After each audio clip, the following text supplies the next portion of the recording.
January 1933. Adolf Hitler has taken power in Germany. He has got there by promising to be a man of peace. He has barely even mentioned the Jews. But now he can pursue his real agenda and rid Germany of his long-standing enemies. The Jew was the enemy within, and the great Hitler, the great leader, was now pointing that out.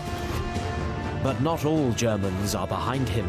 Many were upset by the ill treatment of Jews.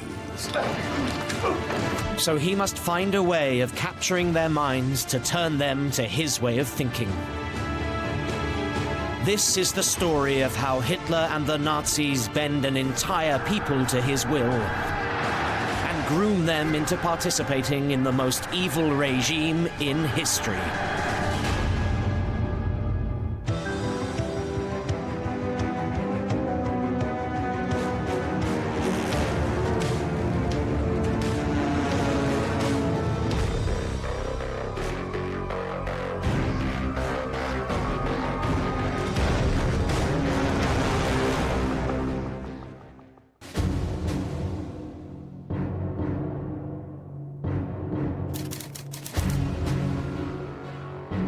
A month after coming to power, a nervous Adolf Hitler takes to the airwaves.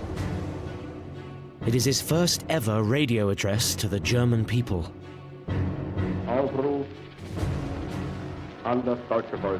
Germany is in the grip of the Great Depression. Faltering at first, he describes just how serious the situation is.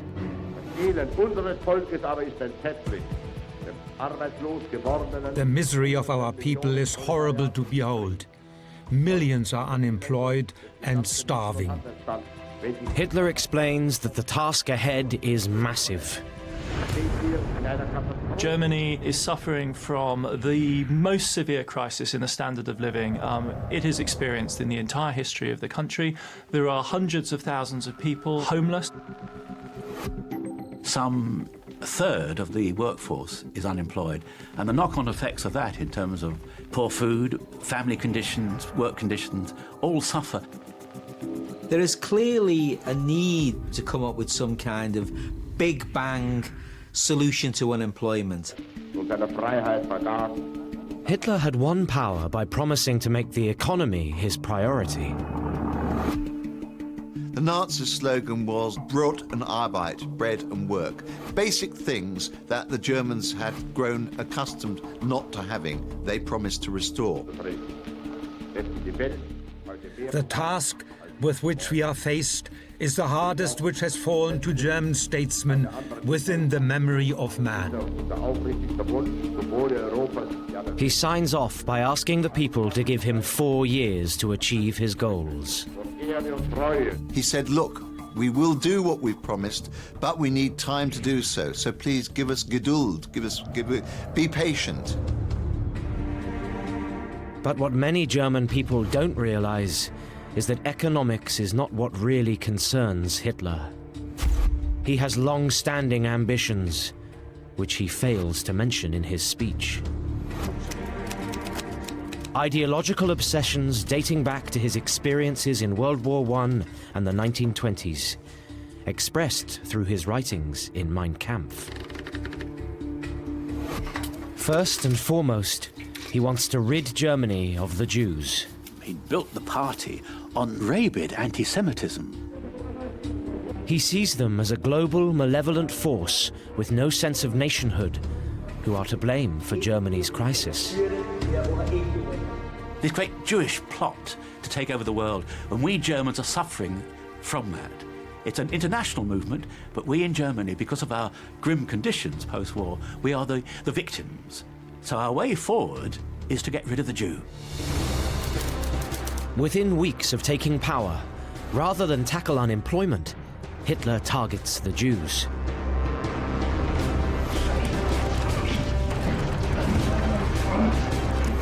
A nationwide boycott of Jewish-owned shops and businesses sees brown shirts man the blockade.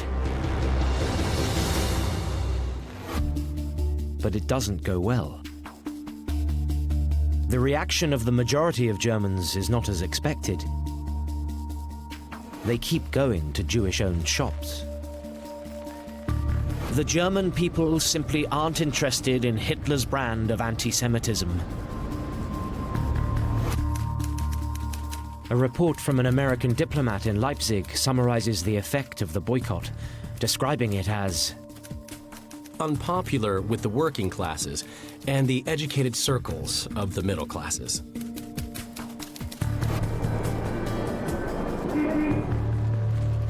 The blockade is called off after just one day. The clear lesson for Hitler is that if he is to win over the Germans to his way of thinking, then he must first gain their confidence and do something about the economy. As a result, he won't mention the Jews again for 4 more years. This isn't because he's gone soft on the Jewish question, but because he knows that politically there's more to be gained by a softer approach than by a harder line. He remains resolutely anti-Semitic, but publicly he's careful not to make that a major plank in his programme. It's for public consumption, essentially, the apparently softer line. Along with his propaganda mastermind, Joseph Goebbels, Hitler devises a new plan to win the hearts and minds of his population. They unveil a nationwide battle for work, financed by a 1 billion Reichsmark economic revival program. He draws up plans for road building, for construction works, for training young men who are unemployed, training them in ways which are socially desirable. A massive, high-profile construction drive begins. Goebbels makes sure the propaganda cameras capture the Führer leading from the front. Hitler himself makes a great show of appearing on building sites, moving earth. The centerpiece are the autobahns which form the backbone of their propaganda campaign. The idea is to link Germany with 6,000 new kilometers of gleaming roadway. The Autobahn is the symbol of growth. It's a symbol of bigger thinking. It's a symbol of outwardness. We're going somewhere, and we're doing it physically through our road system. The promise is that ordinary Germans can travel freely and explore their nation. Germans got very excited, as you might say they still are today, about the idea of driving on motorways, of exploring their own fatherland. It looked like a vision of the future. It felt like a brave new world. Critically, these projects require large numbers of workers. A lot of these constructions involved unimaginable numbers of manual labor, so they were really large-scale work creation schemes. So let's ask the young men who were unemployed and listless and rootless, let them be the pioneers who build the motorways, build the Autobahn. So they will be contributing something very positive and valuable to the growth of Germany, as well as earning good money for themselves. Next, Hitler reforms the inefficient German labor market with another policy. His answer is the new German Labour Front, the Deutsches Arbeitsfront. On the surface, the Labour Front is the new form of trade unionism. They would work together, wage rates, income, profits would be discussed communally, and compromises reached that would benefit everybody. Ostensibly, it looks like labour reform, but it is actually a smokescreen that allows Hitler to take on a new target: the trade unions. Prior to coming to power, he has always seen them as communists, an enemy almost as hated as the Jews. He also thinks they are a threat to the status quo of the nation, placing too much power in the hands of the workers. So he shuts the trades unions down. Their leaders are arrested, and their funds stolen. All other unions are outlawed. Employment or trade becomes impossible without a membership card. It was the control of the workforce from above. It was the Nazi determination not to allow workers to be a disruptive element in German society.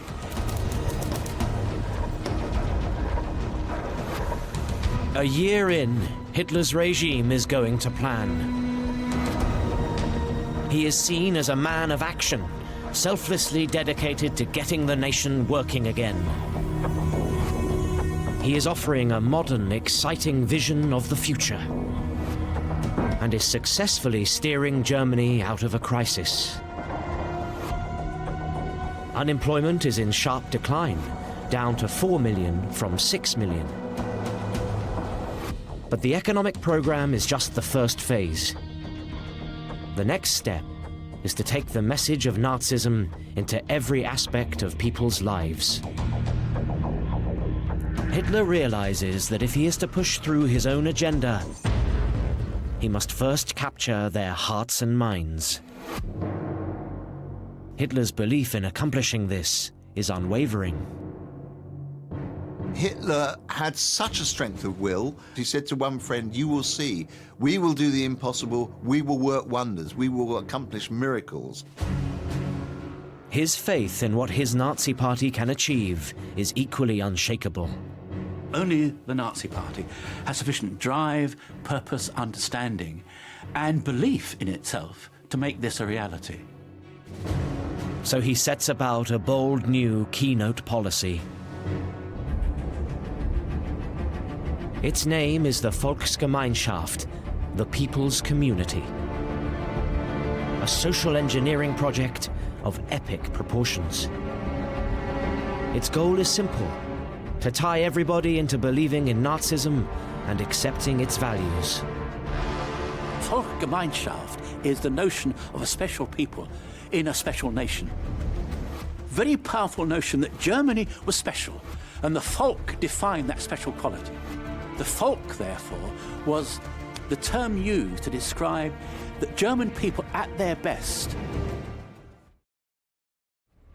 Hitler's line is that only when the German people come together and move forward as one would the community achieve great things and find its way out of the crisis.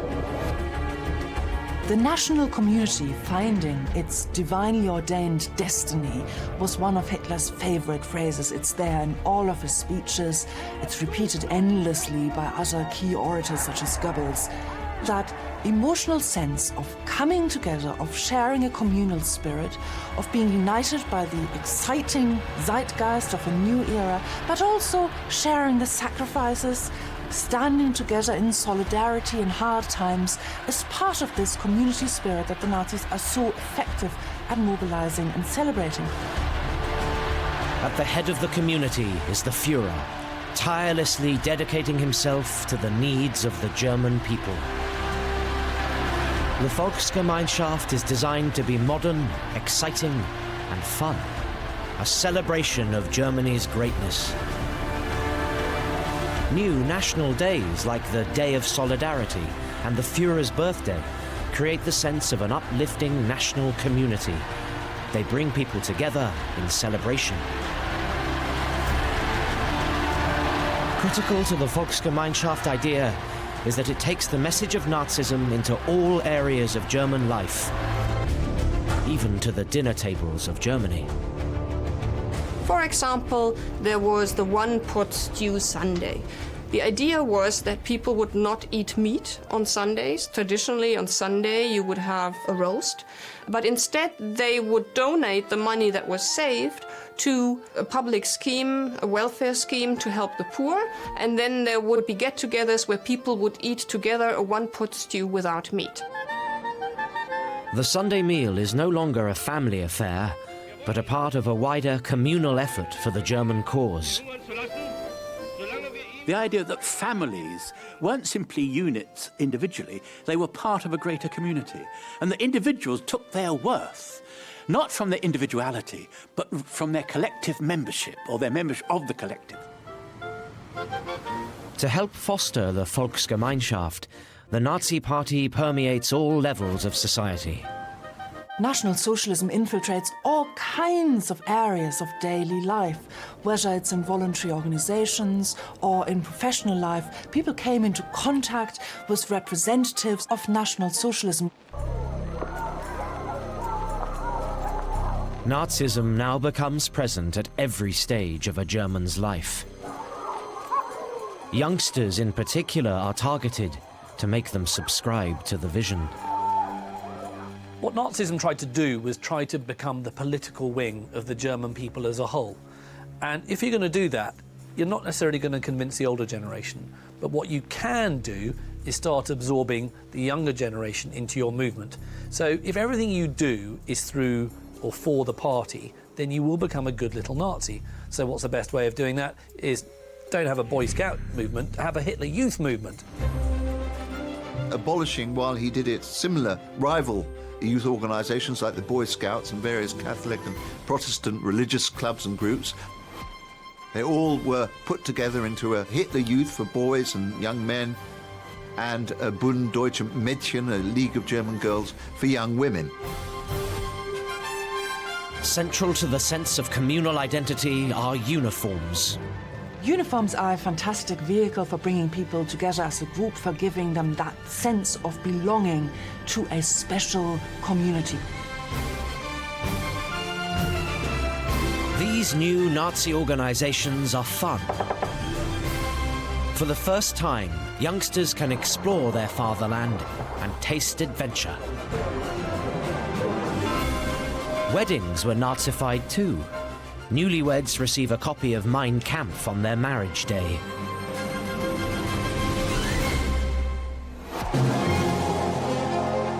The party's reach even extends to the workplace. A massive workers' movement, Strength Through Joy, is launched to offer benefits to workers, like trips and holidays. Strength Through Joy was one of the most successful Nazi organizations in propagandistic terms, providing leisure programs for workers, helping them to relax, to enjoy life, and simultaneously to indoctrinate them into the spirit of fascism. They're allowed to go on holidays at 50% below the market rate. Cruise liners are created as well. Also, state-of-the-art canteens are built in every factory. Even little orchestras go on tours around these factories as well. The propaganda message is clear. The Nazi Party will look after you and offer you a world of promise. The Germans buy into this dream of exciting new opportunities. But what they may not realize is that all this is part of Hitler's secret agenda. Because there is a flip side to the Volksgemeinschaft. Hitler's vision differentiates clearly between those who are inside the community, and therefore of pure German blood, and those who are outside it, like the Jews. It was also powerful because it had a very clear barrier between those who belonged to the national community and those who didn't. So it made you feel valued, and it had easy scapegoats that you could blame problems on when they were not part of the national community. That is why the Jews could not be part of the folk. It was exclusive, because it was Aryan, it was principled, and it related to the glorious past and offered the glorious future. The Volksgemeinschaft is the first stage in a slow process of capturing Germans' minds and making them view the Jews as an underclass. In time, Hitler and his inner circle will use this to make the Germans complicit in appalling crimes. But for now, they must remain patient.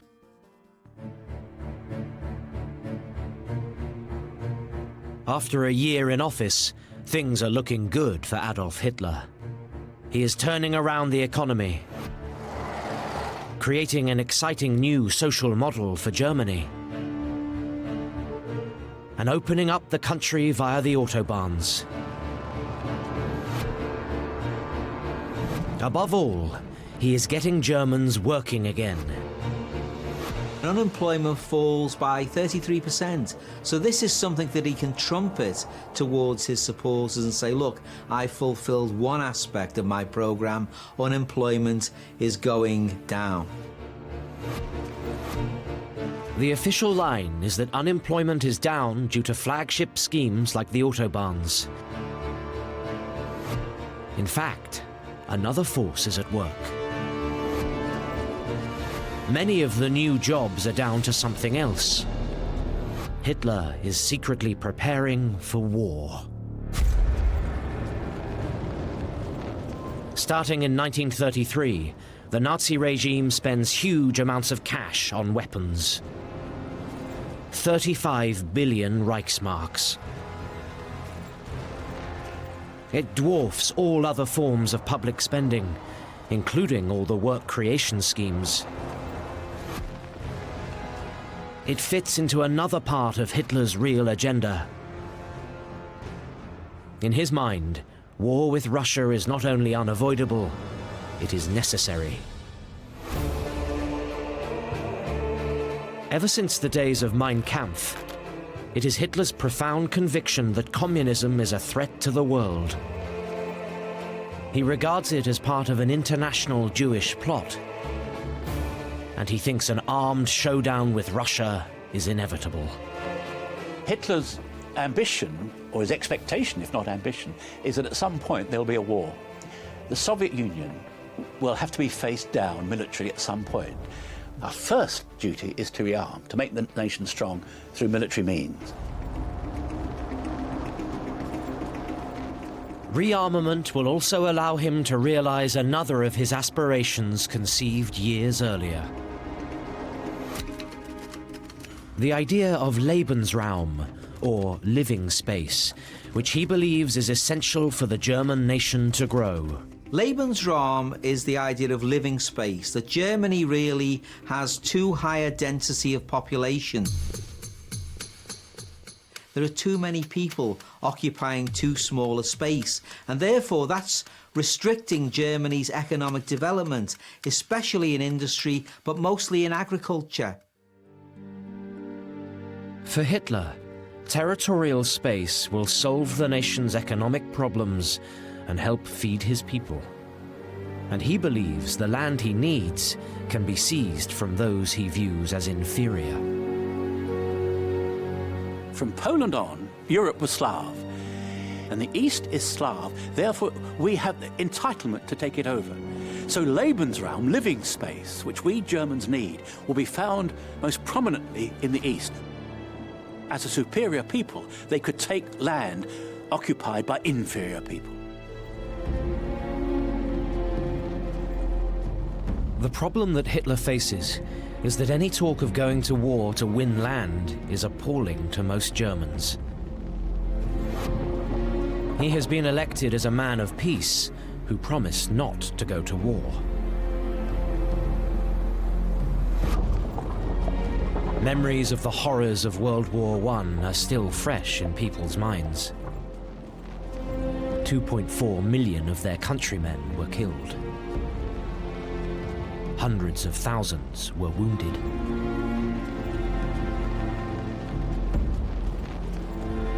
So this presents Hitler with a problem: how to sell rearmament to the Germans.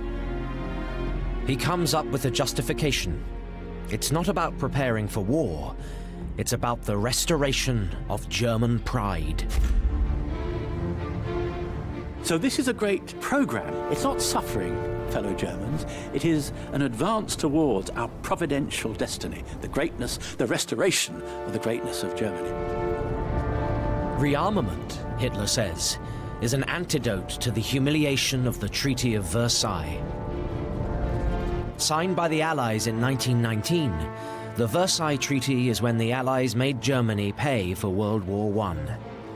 It also restricts the size of the German armed forces. Germany was required under Versailles settlement to limit its armaments production and to limit its army to 100,000 only. But he calculated, correctly as it turned out, that if he pushed hard enough, there wouldn't be a response. In March 1935, Hitler introduces conscription. It is in total defiance of the Versailles Treaty. The army swells from the permitted 100,000 to 500,000 men.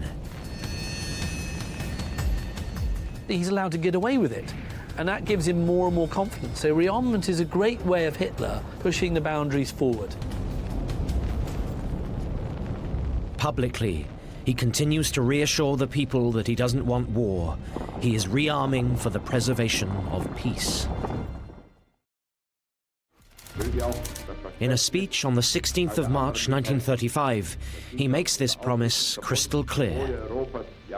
The government renews its resolve before the German folk and before the entire world that it will never stop beyond the bounds of preserving German honor and the freedom of the Reich, and in particular shall never make of the German national arms an instrument of warlike aggression, but an instrument confined exclusively to defense and thereby to the preservation of peace.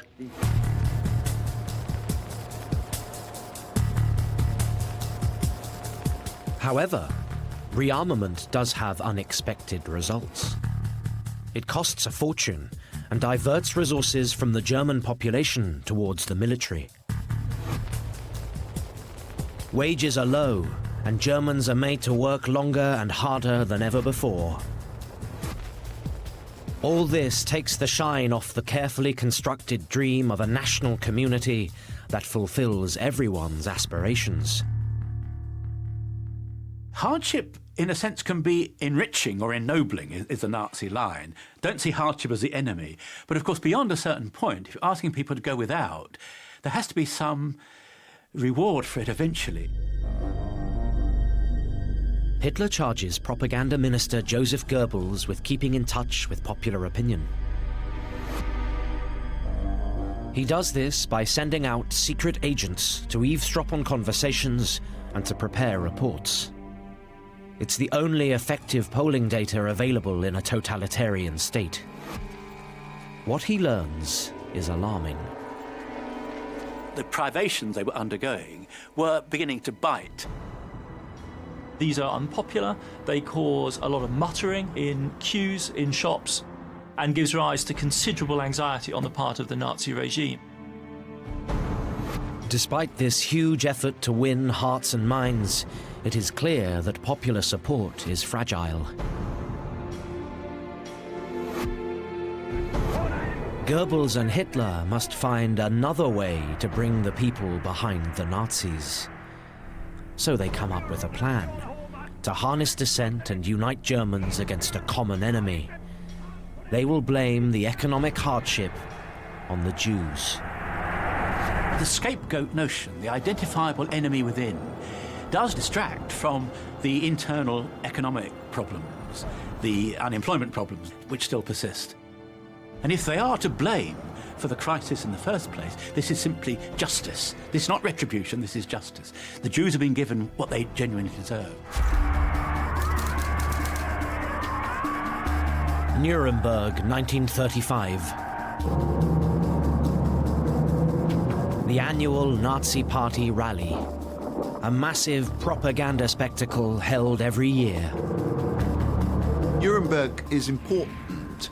It was the site from the 20s onwards of the annual Nazi Party rallies.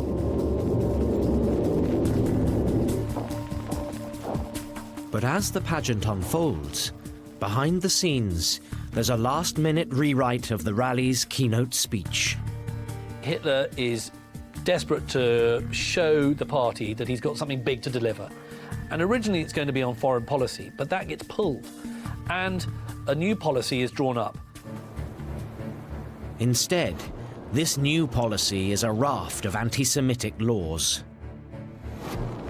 If the Nuremberg laws are drawn up as the first major attempt to turn Germany into a racial state, which was Hitler's ambition, and it obviously attacked the Jew within. The law for the protection of German blood and honor outlaws marriage between Germans and Jews. Germans were forbidden from marrying Jews, from having any sexual relations with Jews. If Germans were already married to Jews, they were encouraged and allowed to divorce Jews without any problem at all. So they were Nazi racial theories made horrendous flesh. The Reich citizenship law strips Jews of their citizenship and makes them mere subjects, unlike the rest of the population. They become legal outsiders. However, this leads to unexpected complications. The Germans couldn't really define who was a Jew and who wasn't a Jew, even though they'd spent years and years and years discussing this question.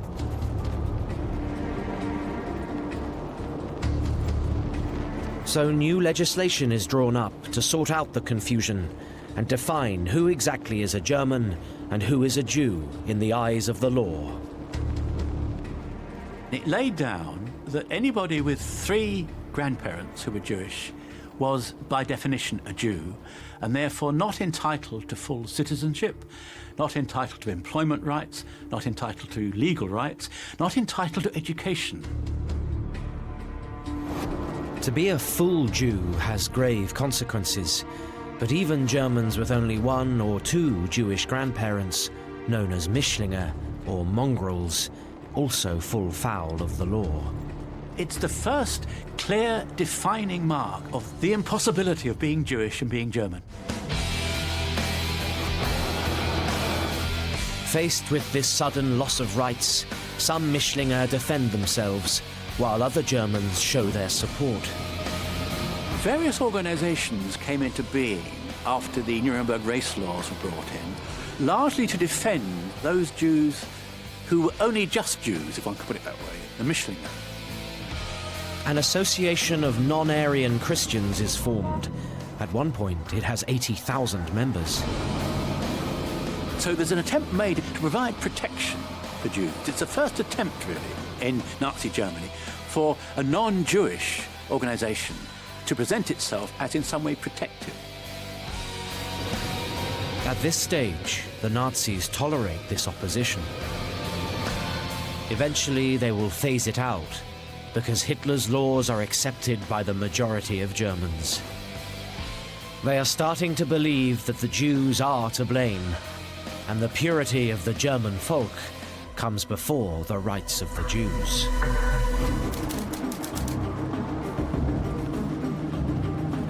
Seven months after the Nuremberg race laws, Hitler is making progress, but he still hasn't completely captured the hearts and minds of the German population. Behind the scenes, Hitler plots a new propaganda coup to distract from the economic hardships at home. He plans to appeal once again to German national pride. Hitler decides to send troops back into the Rhineland, an area of eastern Germany that was demilitarized after World War I. The Rhineland had been a burning issue for Germans since 1918. It was German land which the French occupied, and then, having occupied it, declared that it had to be demilitarized. At first, his generals don't agree. Some of his generals warned him, it's too dangerous, mein Führer.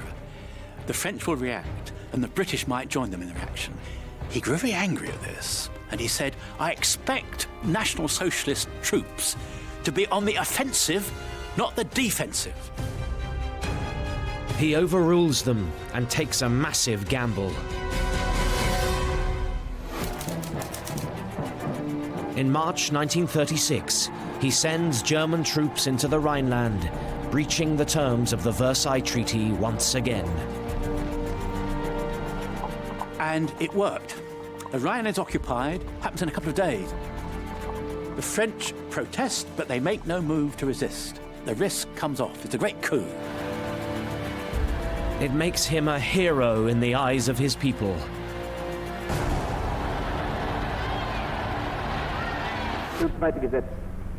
Then Hitler finally reveals his true agenda, the preparation for war.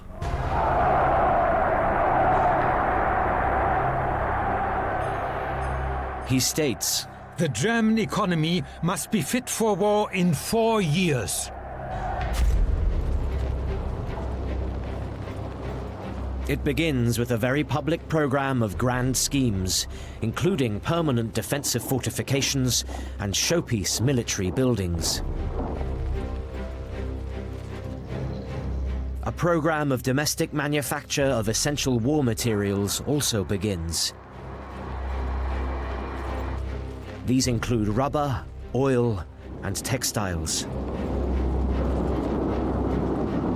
The idea is that Germany will no longer need to import these vital supplies. Germany still relies on vast amounts of imports. The best example of that is oil. Germany imported 65% of all its oil. So really, he wanted to find ways of creating synthetic oil, of creating synthetic rubber, so that he could actually finance his rearmament without the need of purchasing vast quantities of overseas oil. Hitler's most prominent deputy, Hermann Göring, is brought in to run what becomes known as the 4-year plan. Göring is brought in to produce this so-called 4-year plan, one of the few programs Hitler actually initiated himself. As part of the plan, the Nazis not only champion synthetic raw materials for war, but also for the German people. They create low-grade consumer products and foodstuffs for Germans. But inside German homes, the crude substitutes for imported goods lead to yet more reports of moaning and discontent.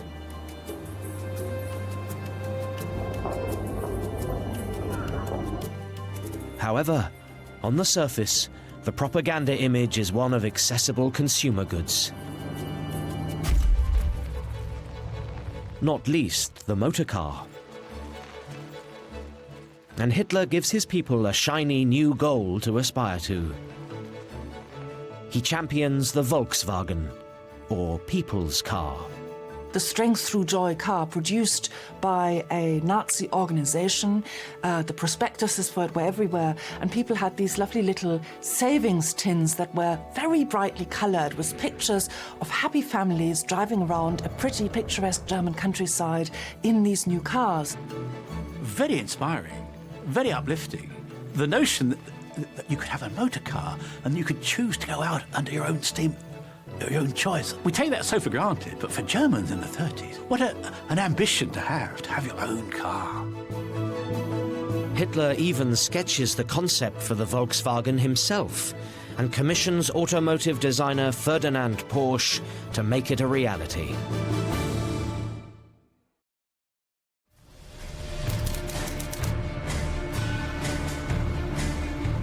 Hitler has now been in power for 3 years. Germany looks like a country that is going places. It's showcasing itself on the international stage. It's emboldened and rearmed. The Nazis are offering people new consumer goods and an attractive new lifestyle.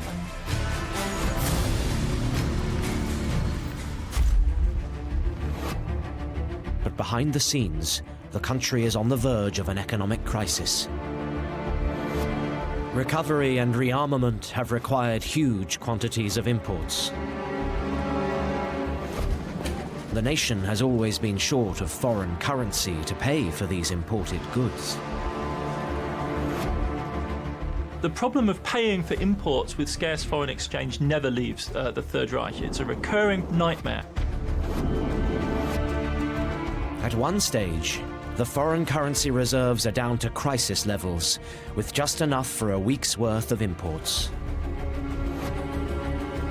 The reality of the economic situation starts to hit people hard.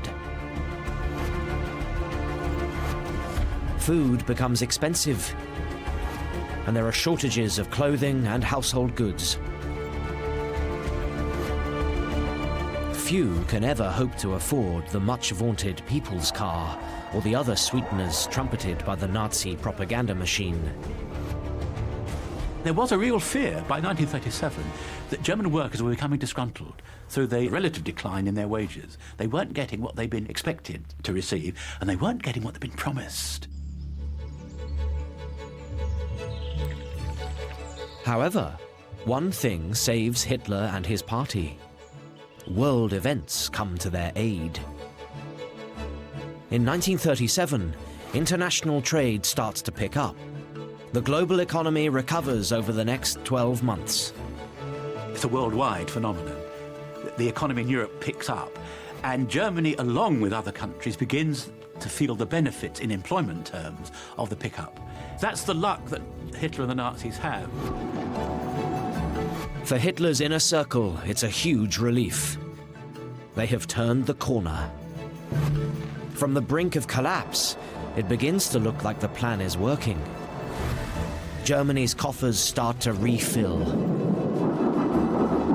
The Third Reich can once again afford to feed its population. Crucially, unemployment goes down to virtually nothing. It allows Hitler to seem like an economic genius. Economic recovery is tied to political strength, or the notion of the leader. It's the führer who's done it. Without the führer, there wouldn't be this recovery. He's now this elevated leader, this figurehead that one can take pride in. The man who's led Germany out of the crises. With his credibility restored, Hitler now believes he can ratchet up racial policy to a new level of persecution against his old foe, the Jews. In 1937, Hitler mentions the Jews for the first time in 4 years. He tries out the line he will later use to justify the Holocaust, that the Jews are the cause of their own misfortune.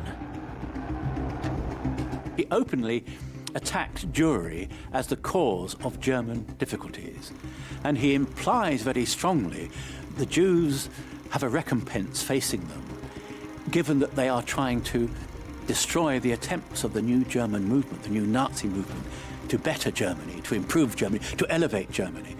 But Jewry is plotting to destroy that. The Jew was the enemy within, and the great Hitler, the great leader, was now pointing that out. In 1938, 2 key organs of the state become involved in racial legislation. Now the secret police and Gestapo are unleashed on the Jews. Jews are abused verbally. They let it be known that they're anti-Jewish, that they're out to get the Jews. So there's that intimidation in the air. They let it be known they are marked people. That's the Gestapo technique for frightening. So the SD essentially do the intelligence work. The Gestapo do the putting on the frighteners. In the face of such pressure, over 250,000 German Jews leave the country. Often, their possessions and wealth is seized and used to fund the Nazi Party's own budget. But half of Germany's Jews remain. To apply more pressure, persecution goes a step further. Jewish businesses are Aryanized. The decree for the registration of Jewish property further excludes Jews from economic life. They are banned from owning businesses. They have to sell them to Aryan Germans at knockdown prices.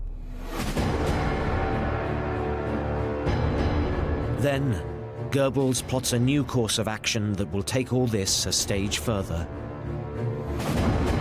His idea is to have a national day of outpouring of violence against the Jews. It will become known as Reich's Kristallnacht. He even has a perfect justification: the shooting of a German diplomat, Ernst vom Rath. This provided a welcome excuse for the Nazi state to unleash a torrent of anti-Semitic violence on German cities. It had been pre-planned. All they wanted was a pretext, and the assassination was the pretext. There is a torrent of violence.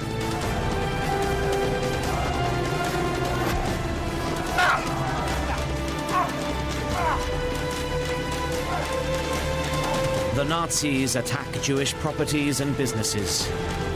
Homes are ransacked, synagogues are smashed. The term Kristallnacht, crystal night, comes from the sound, the image of the breaking glass.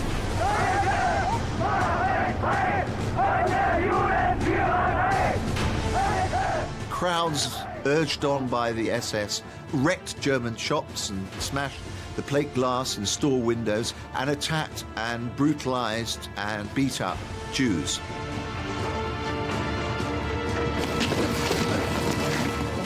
Night of the Broken Glass was the natural culmination of a political party and a regime that preached violent anti-Semitism.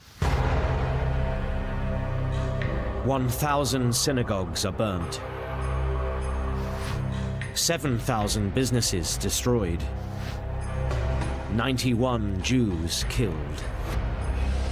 30,000 sent to concentration camps.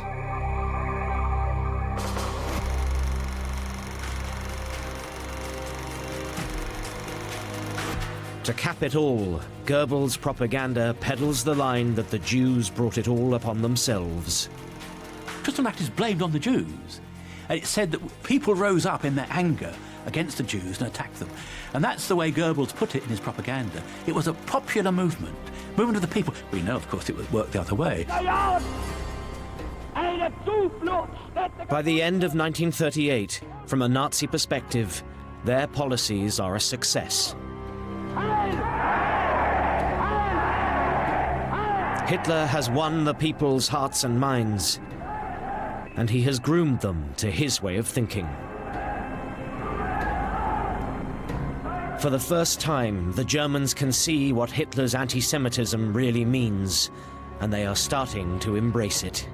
Perhaps the most interesting and most worrying feature about that one night in November was the willing participation of many ordinary civilian bystanders in the violence. It was an open demonstration of the bestiality and the hatred that the Nazis held for their Jewish population, and an awful warning of worse to come. At last, Hitler has the German people where he wants them.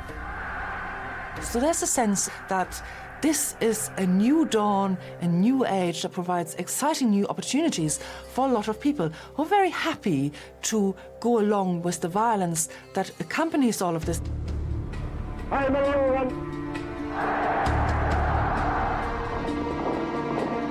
Germany has been rearmed. Hitler's enemies, like the Jews, can be persecuted with minimal resistance. Now, he is ready for war.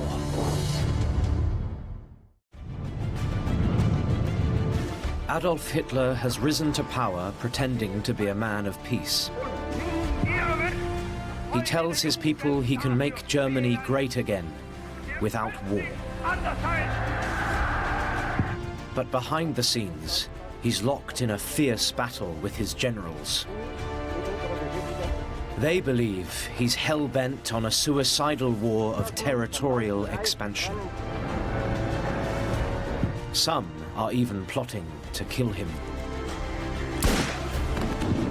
This is the story of how Hitler lies to his people, outmaneuvers his generals, and leads Germany into a catastrophic war.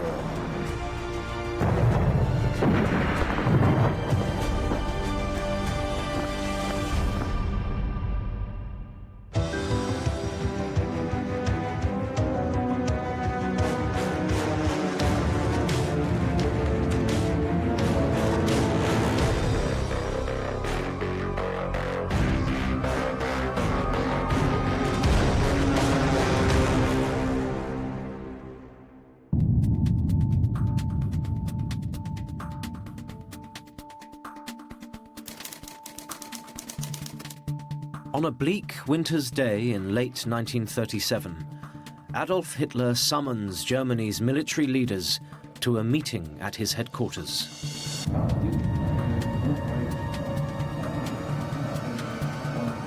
Present are such senior figures as General Werner von Blumberg, Germany's Minister for War. and General Werner von Fritsch, Commander-in-Chief of the army.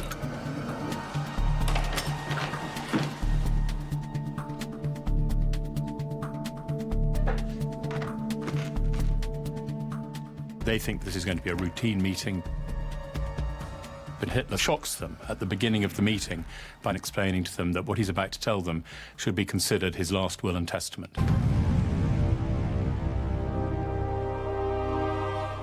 Hitler then goes on to explain his plans for military expansion. Step 1. Unite the German-speaking people, many of them incorporated into countries like Austria and Czechoslovakia in the carve-up of Europe after World War I. Step 2. Move east and seize territory in Poland, Ukraine and Russia so that the German people can have extra living space or Lebensraum. It's a dream he's been nursing for nearly 20 years. Many of Germany's generals agree with him. But then Hitler spells out his timetable. German troops should seize Austria and Czechoslovakia, possibly in less than a year. The countries further east would rapidly follow over the next few years. It's a hugely ambitious program. The assembled generals are alarmed. Europe's frontiers are formally guaranteed by the military might of Britain and France. To his military commanders, Hitler seems to be rushing the country into a suicidal war.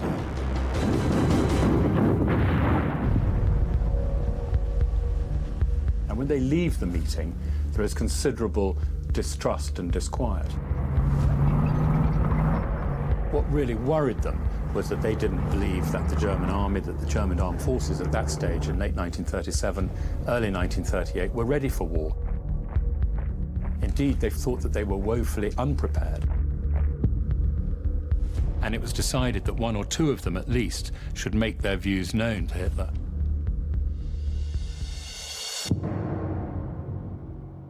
One of those who agrees to talk to Hitler is Werner von Blumberg. Field Marshal von Blumberg was very much of the old school of the German army. Blomberg is actually quite a pro-Hitler general. He's always seen as rather sort of sympathetic to the Nazis. But even he has been shocked by what Hitler has said to him that day and was beginning to tire of Hitler's expansionist plans. He's joined by Werner von Fritsch, also horrified by what he's heard. But Hitler refuses to listen to them. Hitler was having none of it, and there's no doubt that at that moment he started to doubt their support and to doubt whether he could carry out his plans with them still in place. As the two men will soon find out, Hitler has a way of dealing with those who oppose him.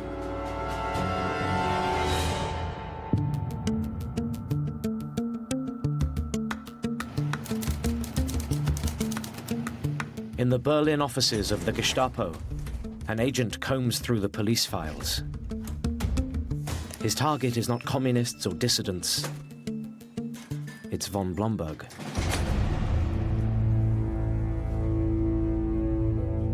Very soon, the agent finds what he's looking for.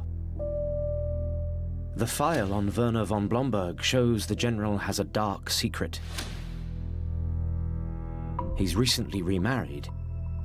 Hitler had been one of the witnesses.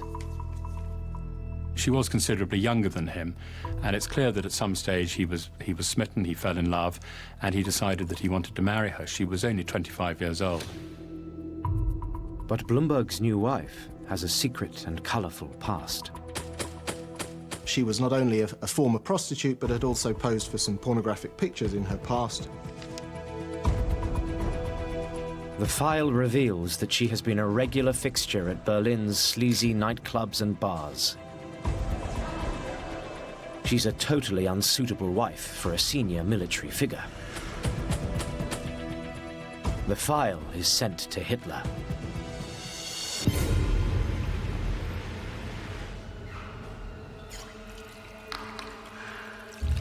Hitler, a notorious prude, is appalled.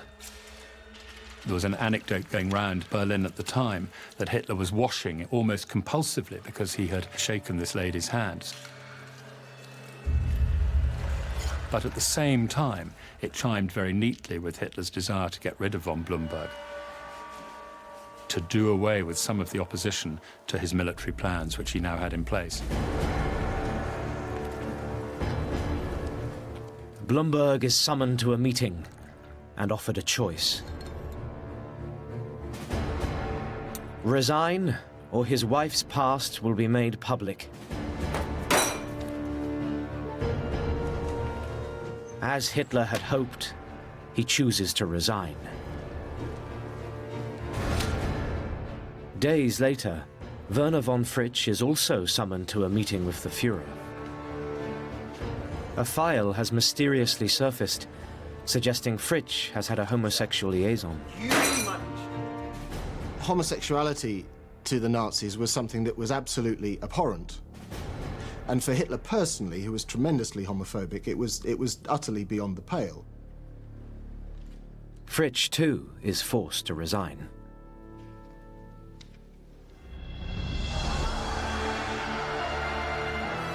Almost immediately, Hitler abolishes the position of war minister and appoints himself supreme commander of the German army. Hitler actually emerges in much firmer control of the German military than he had been the previous autumn. The army has basically become much more his creature. It's much more subordinated to his will. Any remaining independence of action that it had has been effectively removed.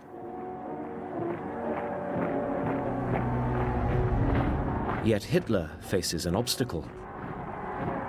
The German public has elected him as a man of peace.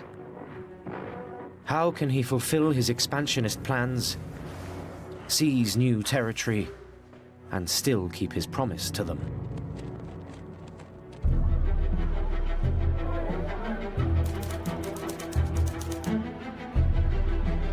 In the spring of 1938, Hitler launches phase 1 of his expansionist plans. German troops pour across the border into Austria. They're greeted by cheering crowds. The Austrians welcomed Hitler and the Nazis into Austria. Many millions of them were Germans by birth, German by upbringing, and they were only too happy to return back to the Reich.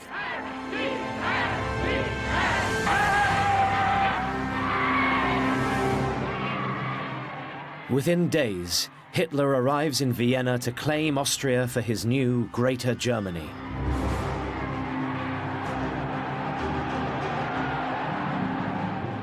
There are wonderful photographs of him addressing 250,300,000 people in the Heldenplatz, the Square of Heroes in the middle of Vienna.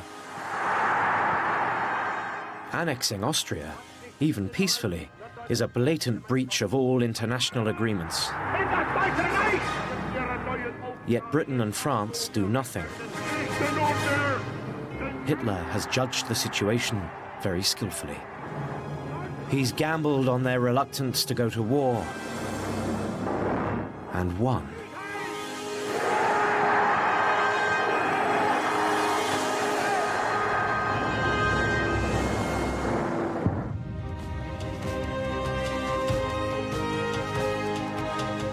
In Germany, there's also jubilation. Hitler has taken the first step in creating his Greater Germany without bloodshed. In doing so, he's also kept his promise to his people not to take the country to war. The Nazi propaganda machine pumps up the achievement. The crowds were euphoric. They saw this as being a bloodless invasion that, almost without a shot being fired, Hitler had reintroduced Austria back into a greater Germany. He was a hero at the time.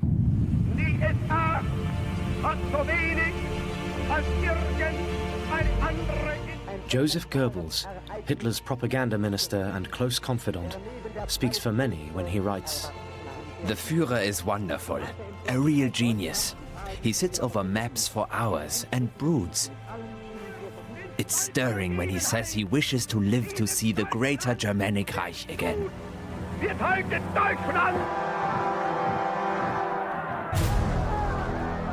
Yet behind the scenes, Hitler and some of his closest collaborators are planning another aggressive expansion of Germany's borders.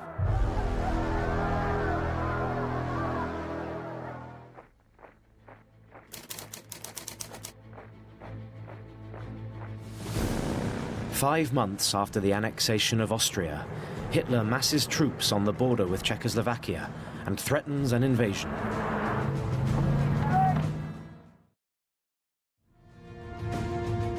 The country has a large German minority.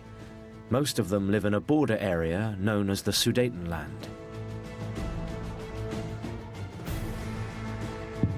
They are the next target on Hitler's shopping list for incorporation into a new, greater Germany. He felt that the German people had the right to live together in one large nation-state. Hitler simply believed this was an entirely natural and just cause, and he had absolutely no hesitation in making this the centerpiece of his foreign policy.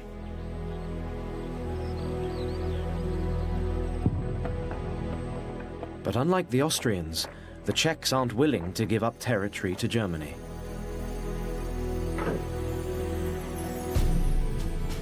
Furthermore, Czech sovereignty is guaranteed by France and supported by Britain.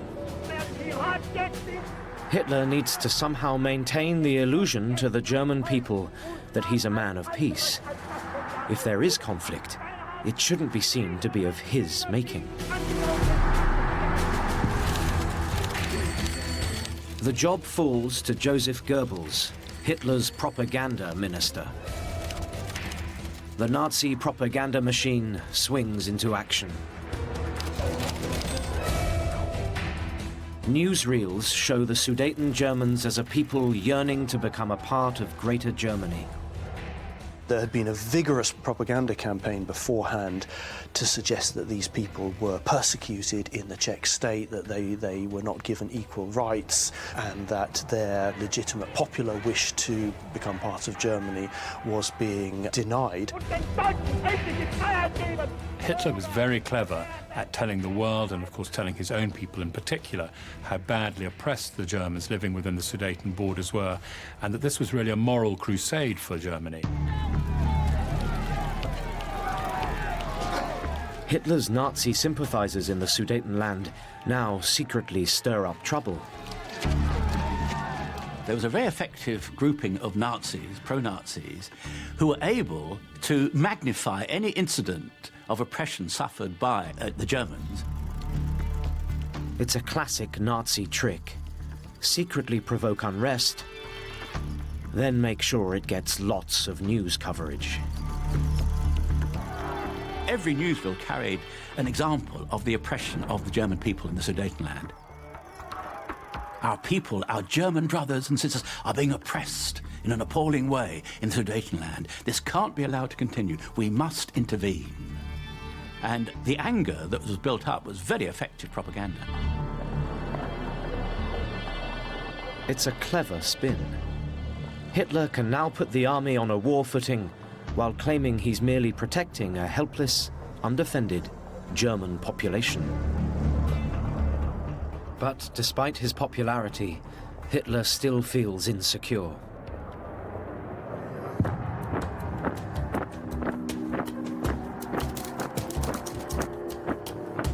That summer, Hitler takes another step to reinforce his position.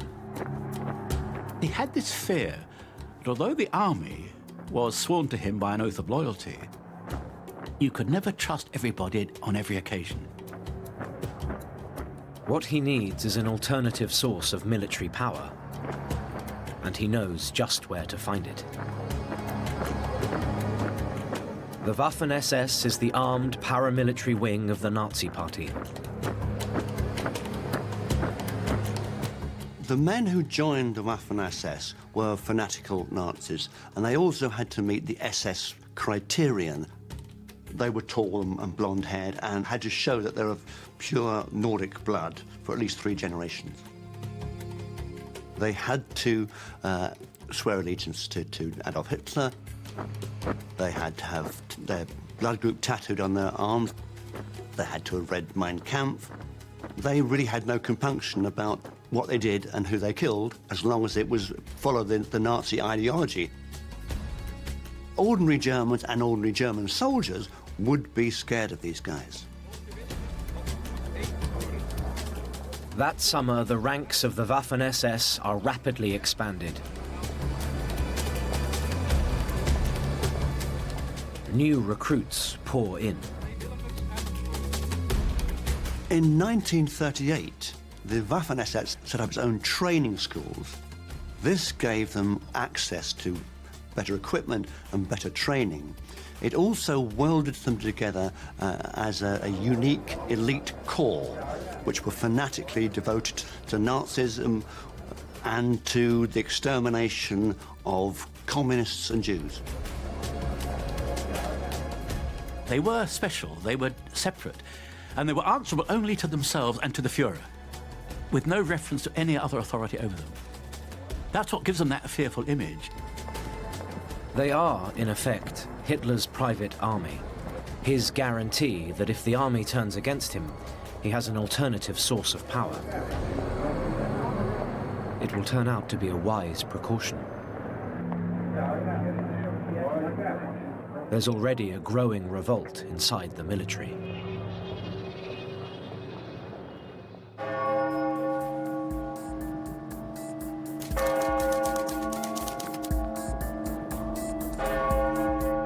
Late that summer, at a cathedral in the German capital, an extraordinary scene is unfolding.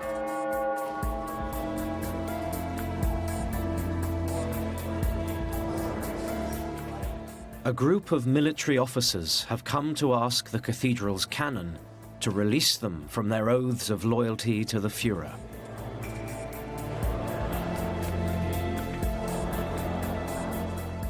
Among them is Hans Oster, a colonel in German military intelligence. He'd been an early supporter of the Nazis. But now, like the rest of the group, he believes Hitler is rushing the country into a suicidal war. The cathedral canon, also a dissident, is happy to help. He tells them Hitler is a tyrant and that they have no obligation to follow him. And that was a difficult step for many of those senior military men to make. This was, after all, their commander-in-chief, so they needed, if you like, absolution from the church to prepare them for what they were planning to do. The conspirators also have the backing of important names in the German military. They include General Erwin von Witzelbahn, commander of the army in Berlin, and Fritz von Schulenburg, vice president of the Berlin police. Both have been deeply disturbed by Hitler's removal of Blumberg and Fritsch and his willingness to risk war with Britain and France. Many of those who were plotting in the summer of 1938 were those that you might normally imagine were the Nazis' natural echelon of supporters. There were senior military personnel, also senior police personnel. And many of them had initially been supporters of Hitler and the Nazis, but they feel they're being railroaded into reckless foreign policy adventures. Oster and his colleagues leave the cathedral determined to do all they can to stop Hitler.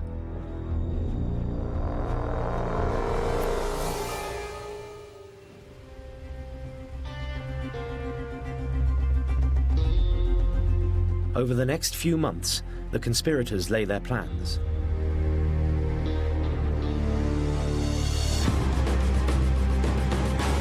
The idea is to arrest Hitler and remove him from power.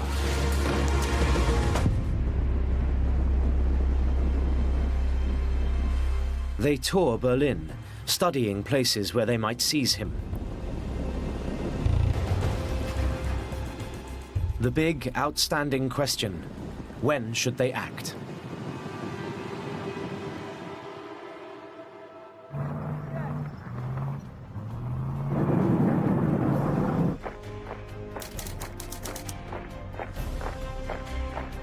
Meanwhile, on the Czech border, German troops continue to prepare for war.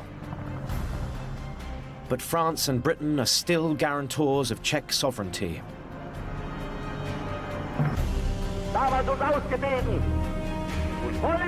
Yet, even now, Hitler sticks to his claim that he doesn't want war. In a speech to the German people that September, he proclaims, "I demand that the oppression of these Germans in Czechoslovakia ceases." Hitler had a very successful technique where he presented himself as a man of peace. He always said he was a former frontline soldier. Why would he, of all people, want a renewal of war? But he presented himself always as a man under great pressure from his own people and from the minorities he was seeking to rescue. the clock is ticking. War seems imminent. Will the invasion of Czechoslovakia go ahead? Or can the conspirators inside the army stop Hitler before he drags Germany into a reckless war? Suddenly, there's a dramatic new development.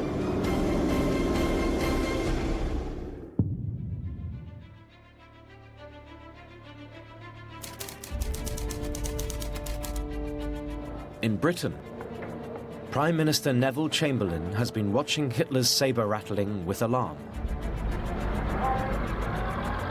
He now leaves London for a meeting with Hitler.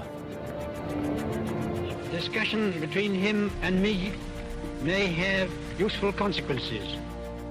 On the morning that he left for Germany, he was sent off from the airport by cheering crowds.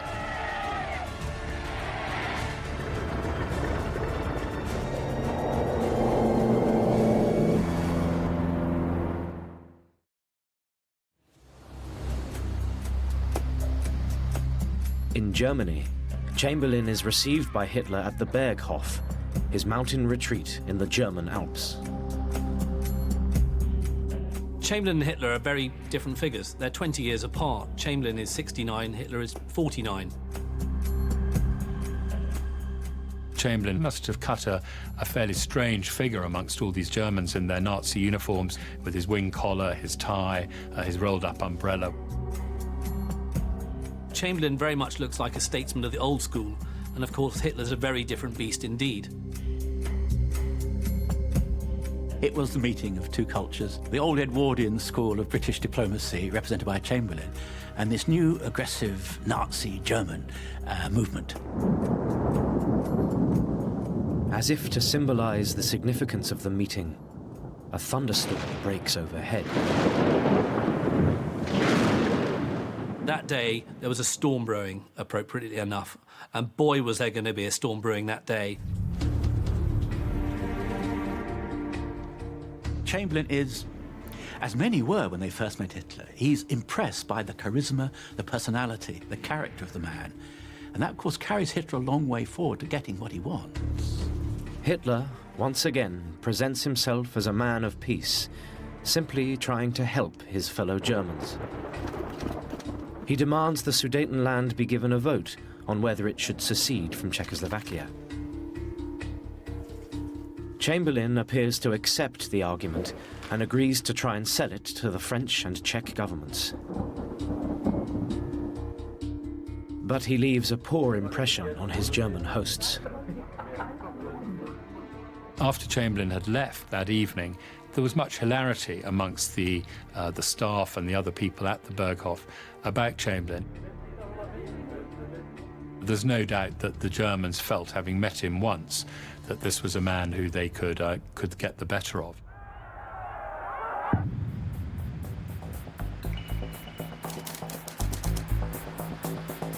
In Berlin, Hans Oster and his fellow conspirators are not taken in by Hitler's presentation of himself as a man of peace. They plan their next moves.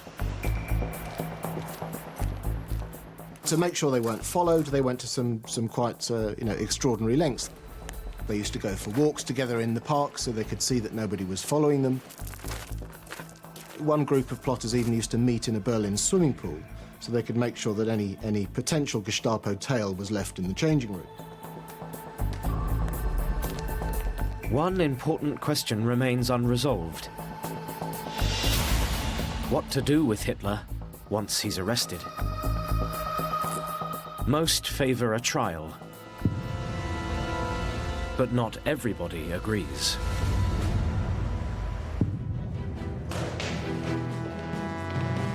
One of them is Major Friedrich Wilhelm Heinz, a former right-wing thug. Friedrich Wilhelm Heinz had a colourful background. He'd been through First World War and subsequently fought in every radical right-wing paramilitary organisation of the 1920s. Heinz supports the Nazi cause, but not Hitler's leadership of it. He tells Oster, by now the leading spirit behind the rebellion, Hitler alive is stronger than all our divisions. He needs to be killed. The two men come to a secret understanding. Hitler will be shot in the confusion of the arrest. There is now a very real chance Hitler could be killed.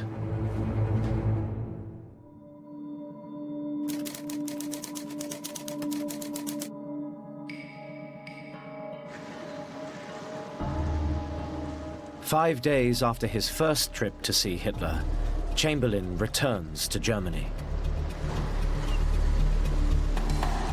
The second meeting is held in the small spa town of Bad Godesberg on the Rhine.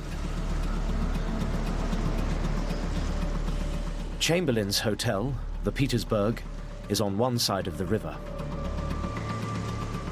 Hitler stays in his favorite, the Driessen, on the other. The Driessen is the hotel where Hitler traditionally went to relax, where he used to go to stay when he wanted a holiday. Herr Driessen, the owner of the hotel, was famous as being an arch-Nazi. And he had an interesting sideline. Whenever Hitler came to stay, he would then auction off all of the materials that had been in Hitler's room afterwards to earn a bit of extra money.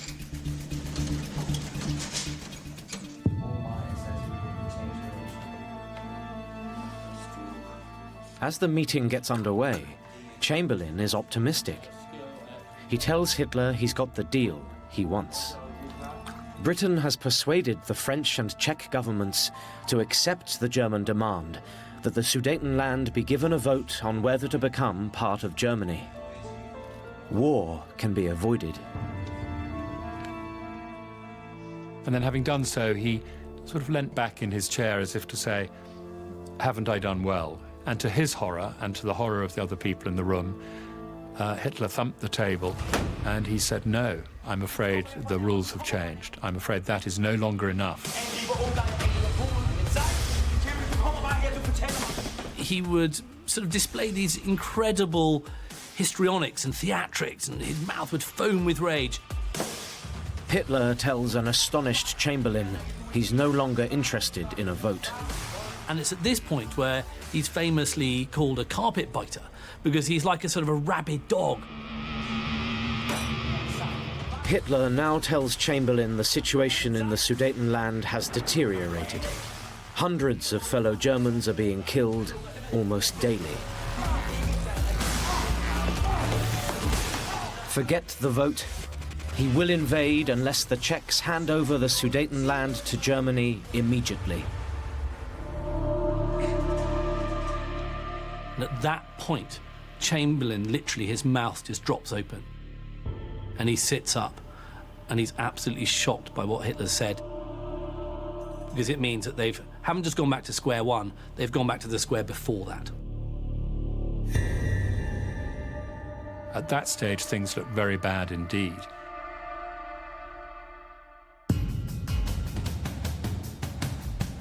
Hitler now ramps up the pressure on Chamberlain.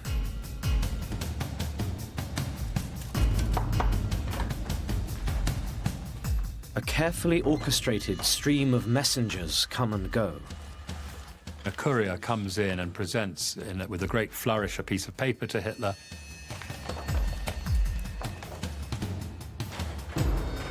It tells Hitler and Chamberlain that 300 Germans have been massacred in a battle in the German Sudetenland. In fact, of course, it hadn't happened at all. It was a complete myth. But it was Hitler's way of really turning the screw onto Chamberlain. And he'd bang the table in front of Chamberlain and say, "The urgency is evident, Mr. Prime Minister." And Chamberlain really didn't know how to respond. I mean, he had to believe the stories. He couldn't say, "Well, I think it's propaganda." He was duped, if you wish, by a much smarter operator. The meeting finishes late.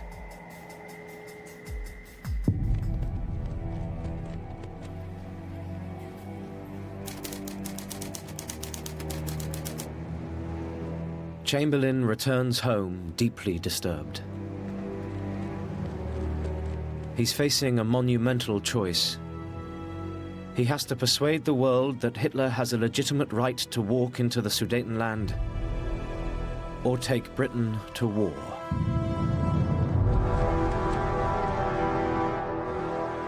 He soon makes his opinions clear.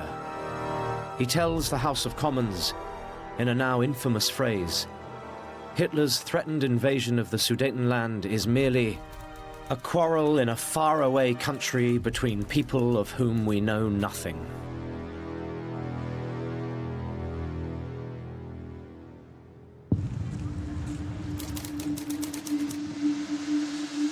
In Berlin, the conspirators in the army are certain Hitler is still leading the country to war. They can't believe the British will give in to Hitler's latest demand. Desperate to stop him, they finalize their plans. The invasion may be only days away. At an army garrison in Berlin, Friedrich Wilhelm Heinz assembles a small team. The plan is to arrest Hitler as soon as he's ordered the invasion of the Sudetenland.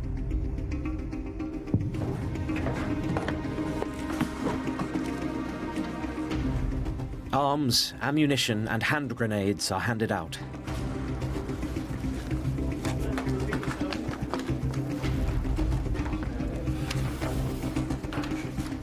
The conspirators check their weapons.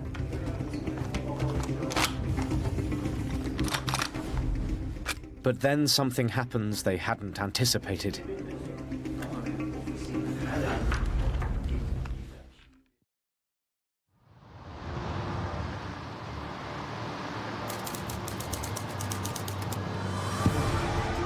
Europe's great powers, Britain, France, Germany, and Italy, gather in Munich for a final attempt to thrash out a solution to the Sudeten crisis.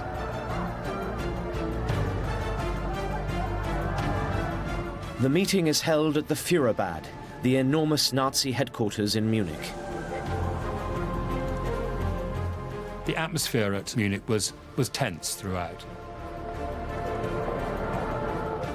Everybody present is convinced time is running out to prevent the second catastrophic war in Europe in 20 years. But Hitler stands firm. Even now, he maintains his public image that he doesn't want war, but that he's being pushed into it by the Czechs.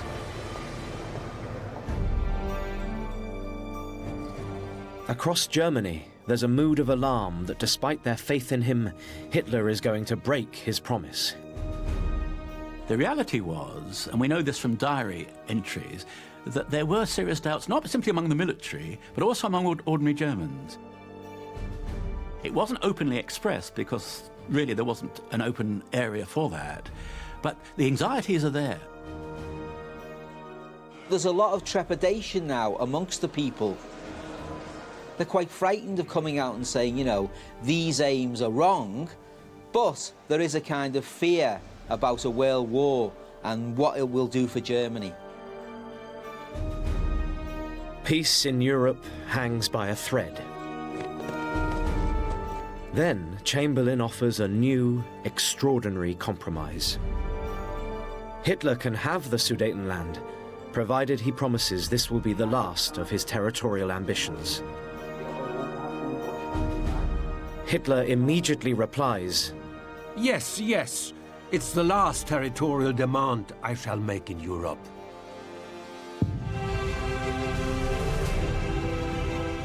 Within hours, the Munich Agreement is signed. It's an extraordinary coup. Chamberlain is convinced war has been avoided. For Hitler, it's a double triumph. Germany's borders have again been expanded.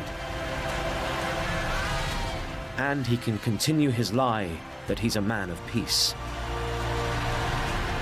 Once again, he's a national hero.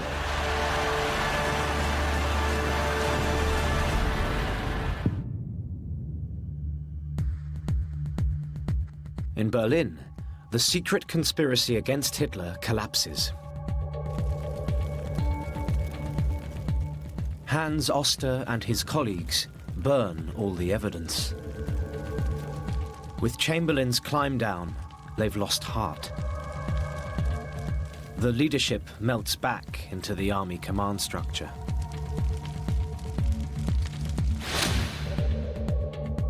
Hans Oster, the leader of the conspiracy, hides his opposition and remains a colonel in the German military intelligence. Friedrich Wilhelm Heinz, who had wanted to shoot Hitler, joins a special forces group and will fight on the Eastern Front. General Erwin von Witzelbahn is promoted to commander-in-chief of an army group. Fritz von Schulenburg also throws in his lot with the military establishment and is later promoted. Their loss of courage means Hitler is now free to move on to the next phase of his expansionist plans.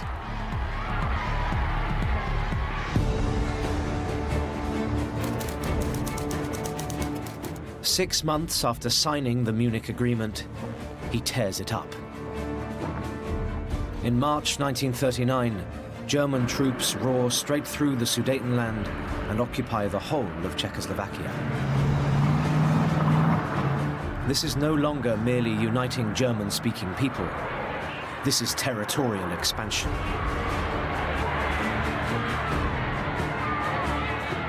Yet even so, Britain and France are still unwilling to go to war.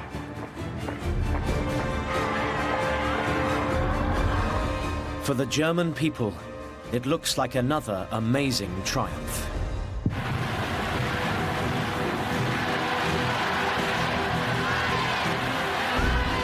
Across Germany, there's renewed euphoria. Germany has acquired not just the Sudetenland, but the whole of Czechoslovakia, without firing a shot. It's Hitler's first step in his acquisition of Lebensraum, the extra living space he's promised the German people. It's a long-standing notion, going back to the 19th century, which was that Germany didn't have enough space for its people. Hitler's popularity soars to new heights. He had proved yet again that he could take risks. They were calculated risks, but they'd been so cleverly well calculated, they actually worked. To many people, he's the country's greatest diplomat ever. There's an outpouring of adulatory letters and poems. A 17-year-old girl writes, Hitler is a great man, a genius, a person sent to us from heaven. One Western newspaper reports, the great majority of Germans could now find some point of identification with Hitler and his achievements. What the German people don't know is that this will be Hitler's last major bloodless victory.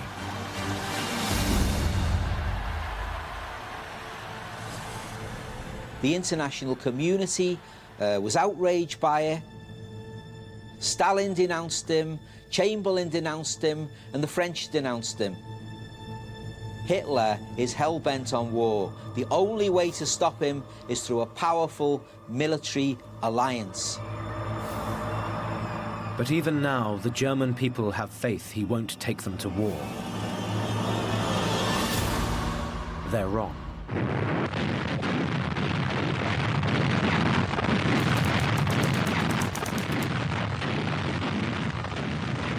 At the beginning of September, a German warship in the free port of Danzig opens fire on the Polish garrison.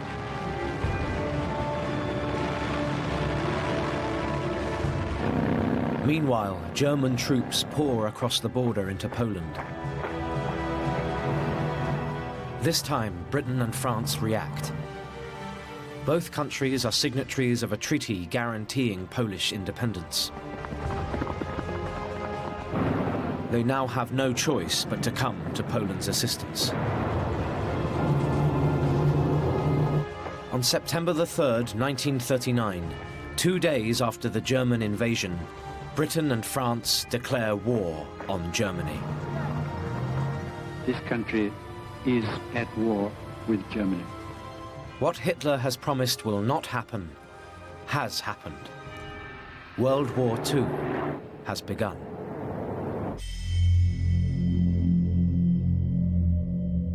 In Germany, there's a mood of fear and doom. There was no appetite amongst the German people for what could be seen as a resumption of the First World War, which had been utterly catastrophic for Germany. From contemporary reports, we know that the mood in Berlin was somber and depressed. The war they'd hoped to avoid has finally arrived. But then, very rapidly, the mood changes as German forces crush all opposition. Poland is overrun in weeks. The German army then turns west. War spreads across Europe. It's accompanied by more easy victories.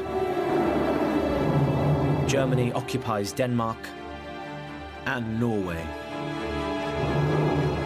I mean, this is joined-up warfare. This is tanks, artillery, all working in unison. Soon afterwards, German forces storm into Belgium and Holland. This is a war that no one has ever seen before, and it's absolutely devastating. This is war at its most brutal.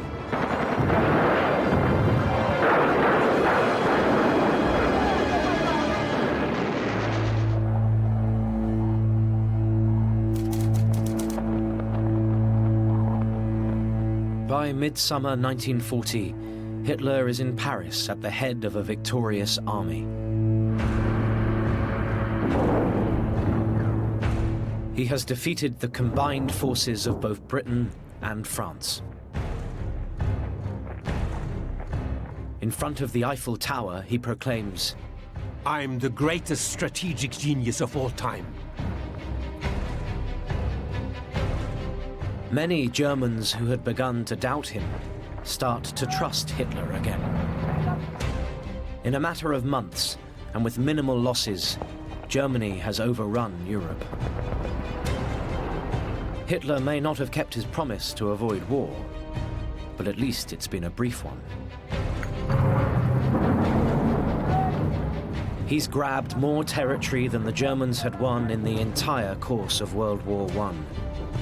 A war that lasted 4 years and cost millions of German lives.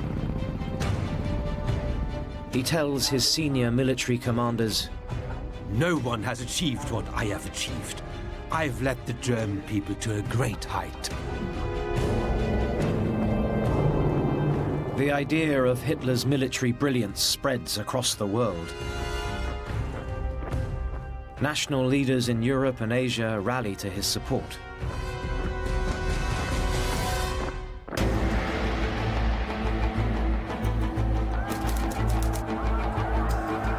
That summer, Italy enters the war on the German side. Hitler and the Italian fascist leader Benito Mussolini have much in common. Hitler, from the beginning, admired what he called the great man across the Alps. And it's reciprocated. Mussolini admires Hitler for what he's achieved. In the autumn, Germany's old ally Japan also joins Hitler. The Axis powers are born. Hitler strides the world. Yet what the Germans don't realize is that the war is far from over.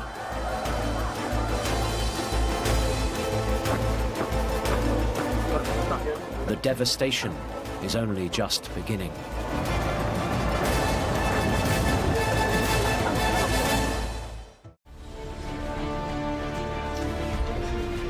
Adolf Hitler is at the height of his power. He's conquered Europe.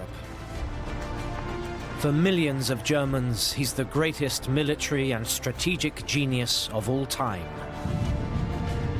Yet the German people are about to discover that what they've been told is a tissue of lies. This is the story of how reality starts to break through the Nazis' propaganda machine. How Hitler commits the biggest military blunder of his career. And how, hidden from sight, his leadership begins to fall apart.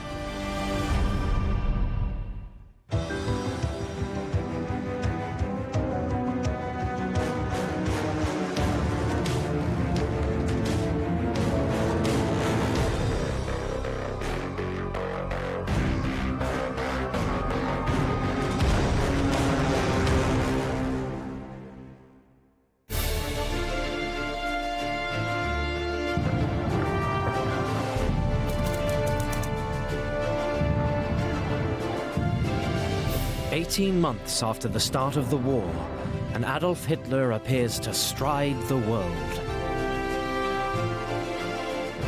He's restored Germany to greatness. His people, once fearful of war, are now reassured it will all be over very soon.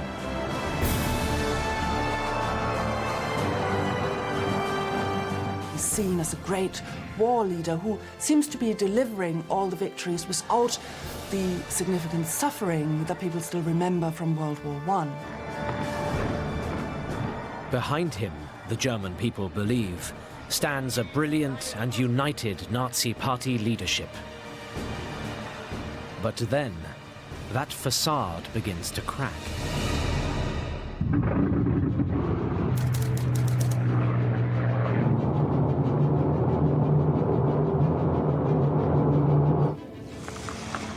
In the early summer of 1941, a lone German officer parachutes into a field in southern Scotland. He's quickly picked up by an amazed Home Guard and taken to London to be interrogated. At first, nobody believes his story. But then a remarkable tale emerges. The lone parachutist is none other than the deputy Führer and Hitler's oldest associate, Rudolf Hess.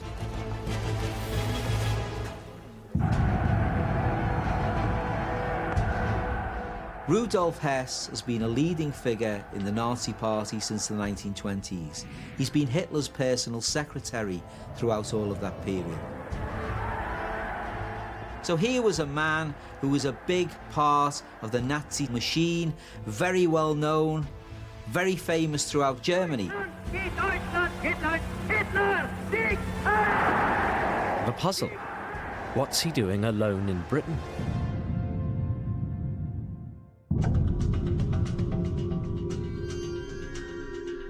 Hess is held in the Tower of London.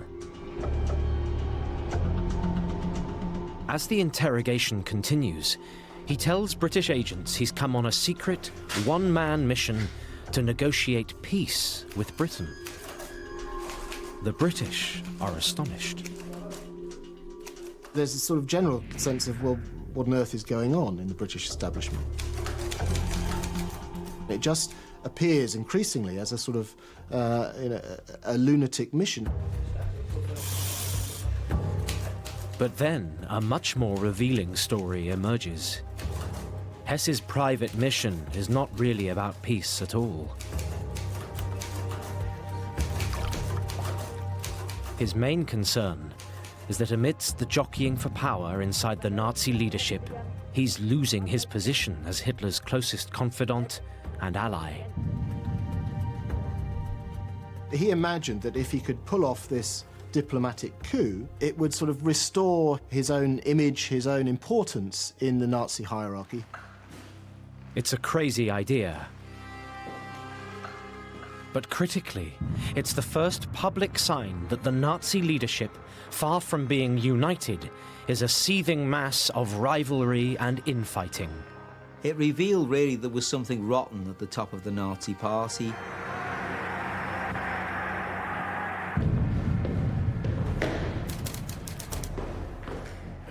In Germany, Hitler learns of the secret mission in a letter left behind by Hess.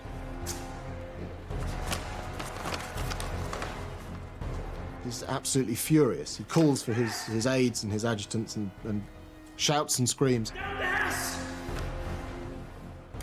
This was perhaps the first time that a senior Nazi leader had broken ranks. It was a huge crisis, and it's probably the biggest embarrassment that Hitler and the party ever experienced. Hess had betrayed the party, betrayed Hitler. The problem for Hitler: how to maintain the illusion of a united leadership when it clearly isn't.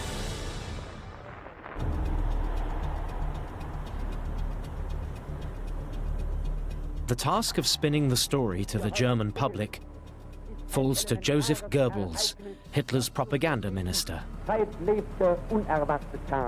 Goebbels is one of Hitler's most trusted and able cronies.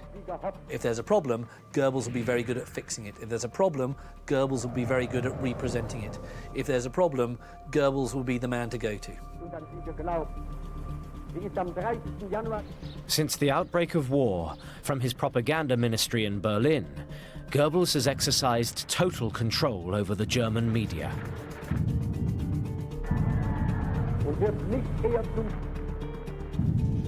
But this is a spin doctor's nightmare. How to restore the image of a united Nazi leadership. Goebbels' answer: to present Hess as a one-off rotten apple. Goebbels dealt with the defection of Rudolf Hess by simply portraying him as a man who had lost his reason, who had gone mad.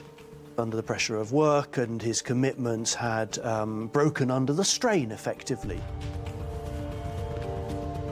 It's an answer many Germans find hard to accept. And it certainly didn't play very well with the German public, who naturally would have asked, well, if the deputy Führer is insane, why is he still in his post? The Hess crisis passes, but for the first time, the image of Hitler's leadership is exposed as seriously out of line with the reality.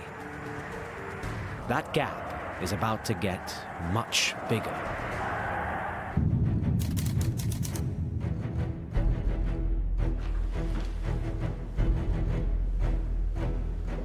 In the summer of 1941, Hitler does what he's always promised.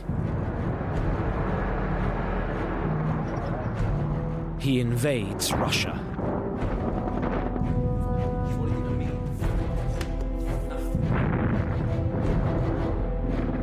It's something he's vowed to do since the early days of the Munich beer halls. For the German Führer, it's the final showdown with his biggest enemy, communism. It was us or them. Either Nazism conquered Soviet Bolshevism, or sooner or later, Stalin and the Soviet Union would conquer and exterminate the Germans.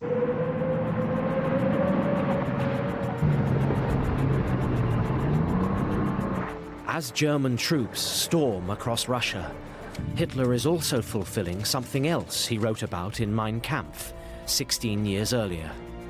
He's winning Lebensraum, conquering territories occupied by what the Nazis regard as inferior races, so that the German people should have extra living space.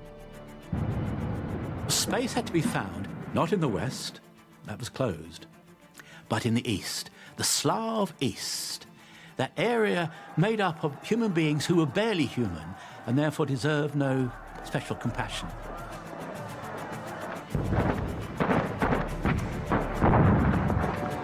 The German troops advance further and faster through the Soviet Union than anybody imagines possible.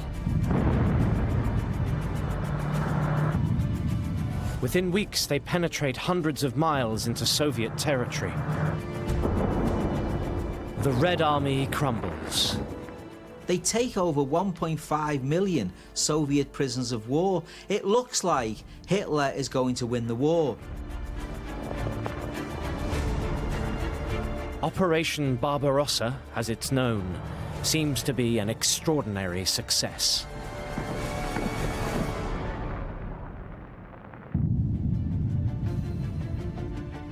In Germany, there's relief and jubilation.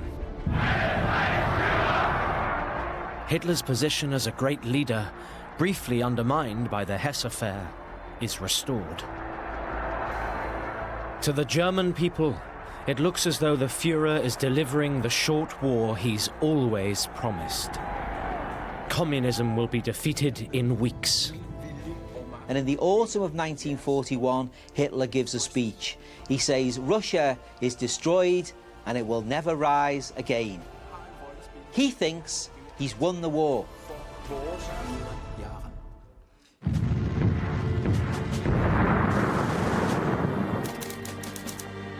But then, progress slows. The Russians start to fight back. The Soviet Union calls on its vast reserves of people, many millions more than the Germans. In private, Germany's generals start to worry about the scale of the task in front of them. There were stories of generals saying, "Christ, isn't this country big?" in German. Russia was so vast that to cover it was a logistical problem that was very hard to overcome. Far from home, what most people can't see is that the German war machine is stumbling. Hitler, the self-styled military genius, is about to encounter harsh reality.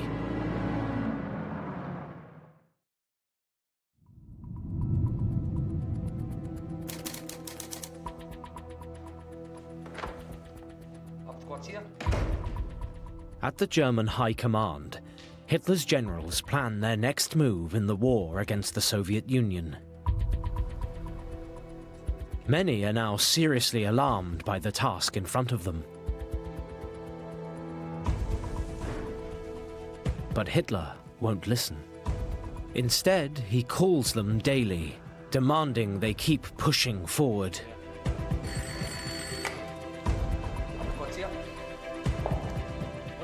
Hitler never let his generals relax. He called them and he would go through some of their timetabling and say, "Go faster," which is a fine thing to say.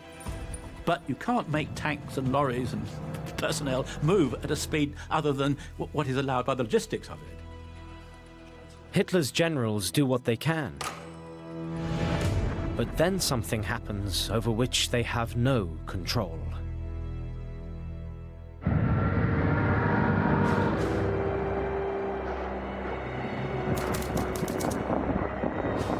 the Russian winter sets in. Temperatures drop to minus 32 Fahrenheit. Outside Moscow, the ground freezes solid to a depth of 5 feet. You couldn't urinate in the open air. Fuel would freeze in machinery. Literally, the German war machine was just frozen. And it wasn't just frozen, it was starving. Probably the best you're going to be able to get your hands on is raw horseflesh, because you wouldn't want to start cooking it, because the smoke would leave your cellar and tell the Russians where you were. In the face of these appalling conditions, the German army outside Moscow is finally forced to beat a tactical retreat.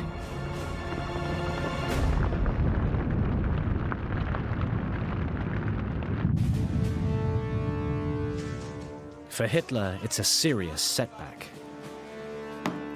He's promised the German people the Soviet Union will be conquered in 6 weeks. It's now taken over 5 months.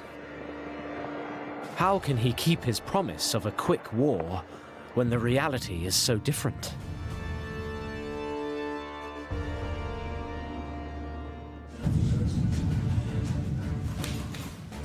Once again, Joseph Goebbels' propaganda machine rolls into action. His solution? Simply to lie. He launches a barrage of propaganda.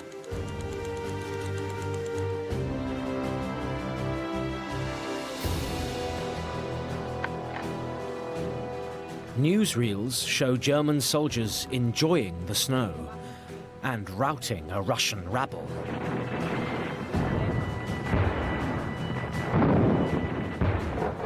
Goebbels made sure that stirring and exciting newsreels were a regular component of the German cinema goers' diet.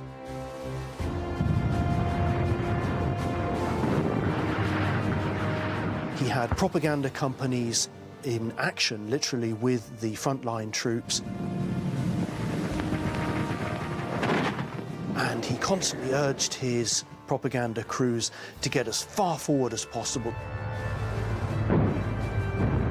to get the most exciting footage.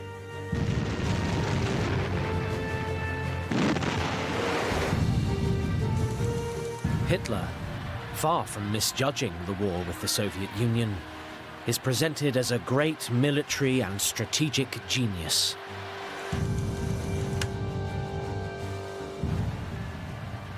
But is the propaganda barrage working?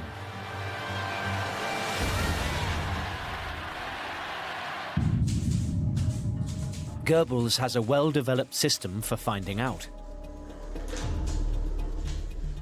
He sends out spies to eavesdrop and record conversations. The news is all positive. There was a cinema in every German town, even in very small towns. And we know from internal opinion reports within Germany that the population responded with enormous enthusiasm to these propaganda newsreels.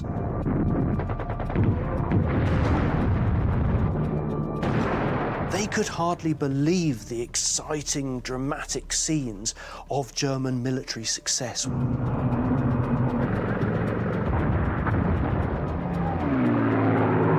Goebbels was a lover of movies and took part very much in casting a lot of films, and Hitler was a big movie buff as well. So they very much felt that cinema was a great way of connecting with the German people.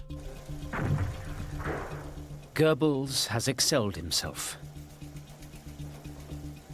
It's a brilliant propaganda campaign. But then there's a new and totally unexpected development.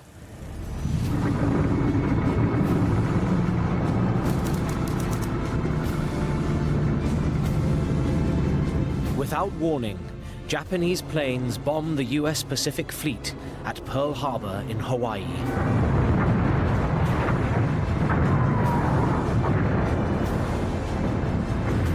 The following day, the US declares war on Japan. Since the unprovoked and dastardly attack A state of war has existed between the United States and the Japanese Empire.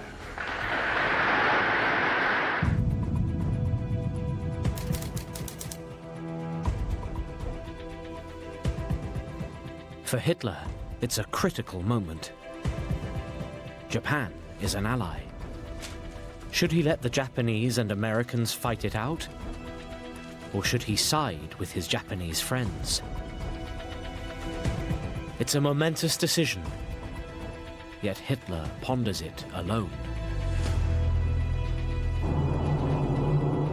The case against taking on America is obvious. America was an economic power, a kind of sleeping giant, and he knew that it had massive economic resources that, if turned into military resources, could ultimately affect his ability to win the Second World War. Yet, for Hitler, that's only part of the picture.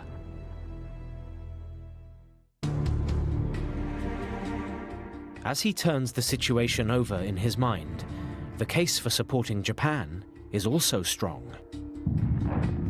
The two countries have an understanding to back one another.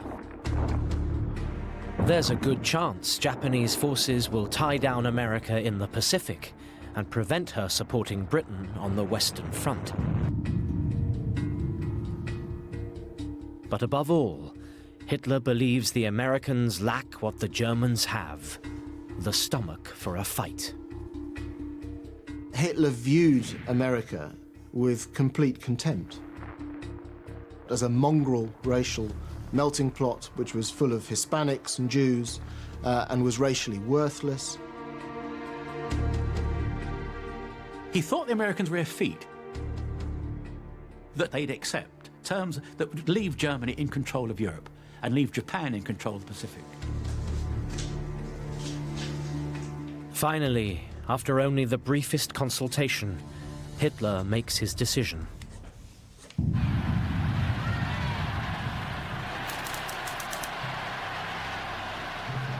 Four days after the attack on Pearl Harbor, he addresses the German parliament. Germany will declare war on America. What's remarkable about that decision to go to war with America in 1941 is how easily it was made. Hitler didn't seem to have pondered on it for too long. There's a gasp from the assembled ranks, but they're all Nazis, and he explains that we could not wait for developments to overrun us. We have to take the initiative. America was seen as somewhere very far away, somewhere that couldn't really hurt Germany too seriously. It's a huge decision, yet Hitler has taken it almost unilaterally. It will go down in history as his biggest blunder.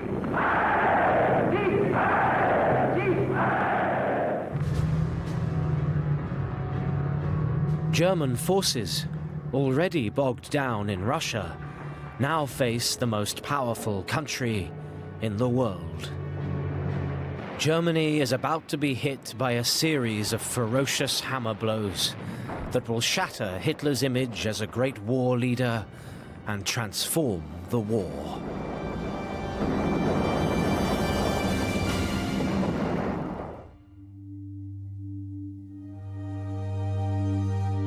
In Germany, the impact of Hitler's decision to go to war with America is felt almost immediately. There's a dawning realization that this is no longer going to be a short war. In private, there are bitter jokes. A candidate for the Waffen-SS is asked, "Are you willing to sign on for the whole war?" "No," he says. "Only the first 12 years." In bars and restaurants, Goebbels spies listen to the gossip and detect a drop in public morale. It's time for a new initiative.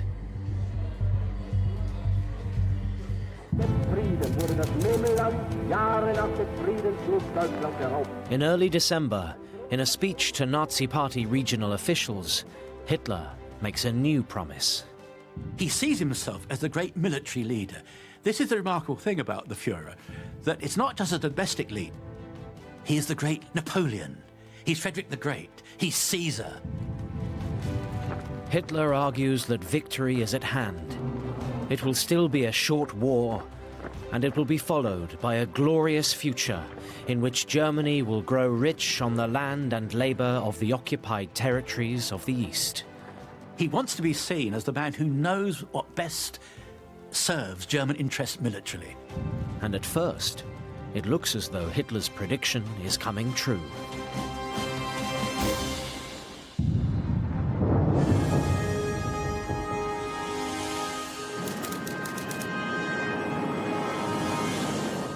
Spring on the Eastern Front brings warmer weather.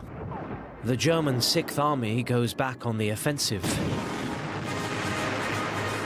The industrial city of Stalingrad is besieged.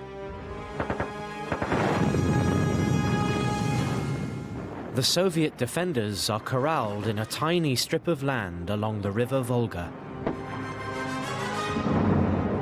Tens of thousands face a brutal death.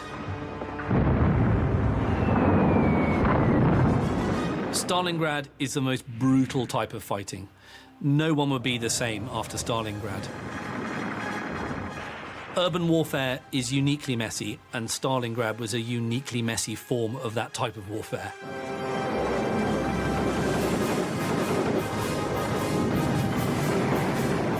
The Germans appear to have victory in their sights. But then, the battle changes.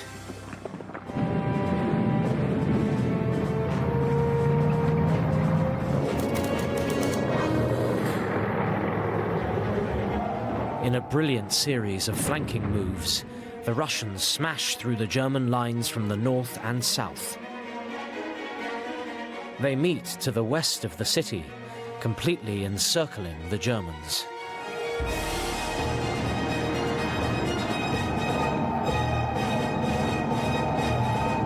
Suddenly, the tables are reversed. Around 250,000 German troops are cut off from their supply lines.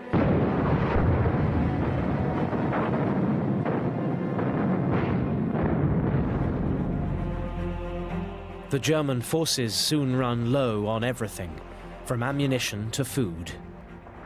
You had lice all over your clothes. You had to eat and drink the little food you could next to your comrades defecating right next to you, because if you tried to go out to go to the toilet, you'd be shot at by a Russian sniper up on a roof. The situation is untenable. The only thing that will save the Germans is a tactical retreat.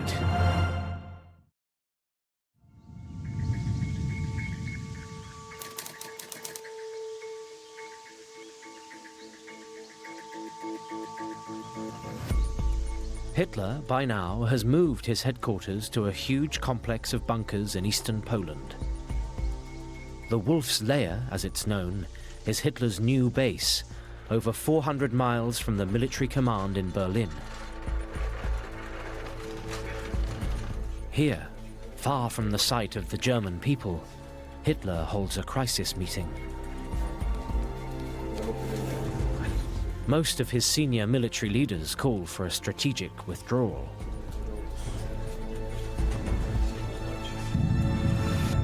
The alternative, an entire army will be wiped out.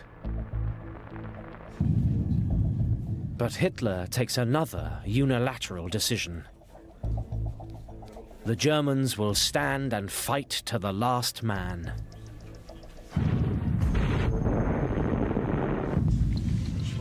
The Führer wouldn't sanction retreat.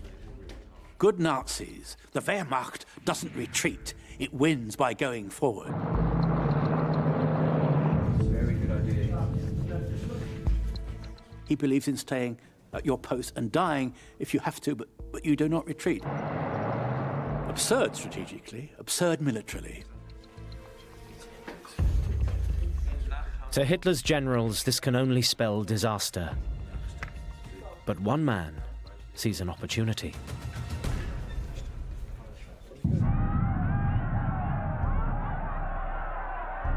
Hermann Goering has a reputation as a powerful and effective leader. Hermann Goering had been an able and brave First World War soldier pilot. Genuinely won decorations. He understood war. He'd fought it. He'd been in it. Goering has been in the Nazi Party since 1922. He had turned the brown shirts from a rabble into a formidable fighting force. And he'd been injured in Hitler's 1923 beer hall putsch. As head of the Luftwaffe and Hitler's anointed successor, he occupies imposing offices in the center of Berlin, not far from Hitler's headquarters. Hitler had great faith, justifiable faith, in Goering. His policies, his strategies seemed to be working. Build up the Luftwaffe into a mighty force, which would provide the means of blitzkrieg and would provide the means of attacking enemies. His air force had proved decisive in the conquest of much of Europe. He proved a very able commander indeed, one of the greatest, one would say, of the Second World War. He's a man Hitler has learnt to respect.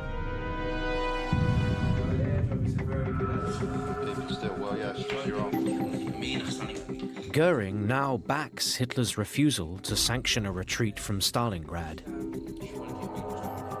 He suggests, instead, the army can be reinforced by airdrops using his Luftwaffe. Hitler enthusiastically embraces the idea. Yet Goering is not the man he once was, nor is his judgment.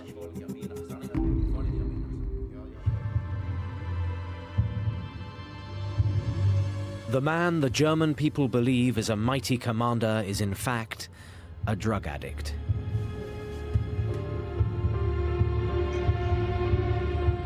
He's now heavily dependent on morphine. It's changed his behavior and clouded his mind. Hermann Goering, in his early career, had been an intelligent and very capable man, had drifted into indolence and apathy. He's also developed an all-consuming new interest.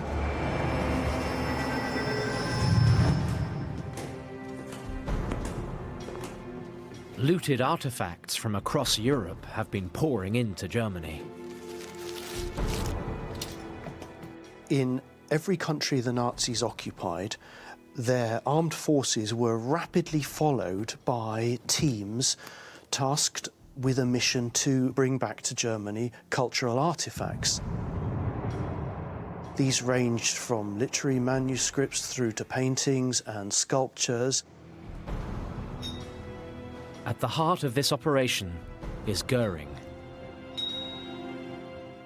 Goering thought himself as a connoisseur and a great expert in matters of art and culture, but he has an eye to the business. He wants money.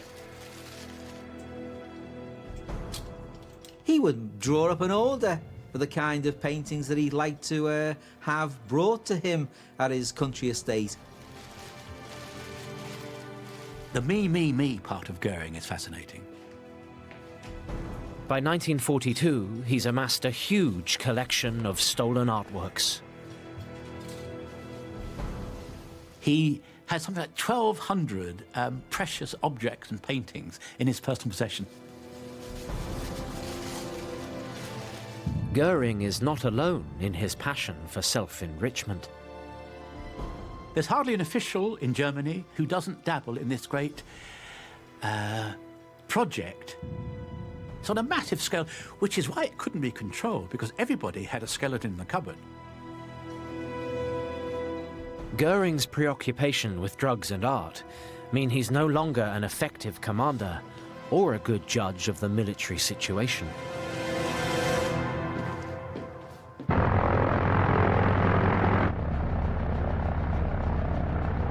His relief of Stalingrad is a disaster. He doesn't have enough planes or fuel. The promised airdrop turns into a farce. The estimate that was given was that it would require something like 800 tons daily to keep those soldiers supplied. The reality was that they managed under 100 tons per day. A soldier writes home. We live on one piece of bread between 8 and a taste of warm water.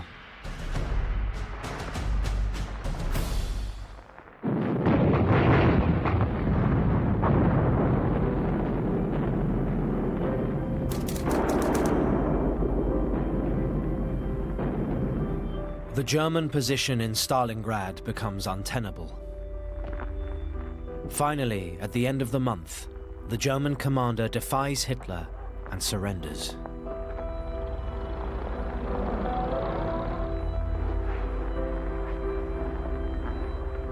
Nearly 100,000 German soldiers are taken prisoner, including 24 generals.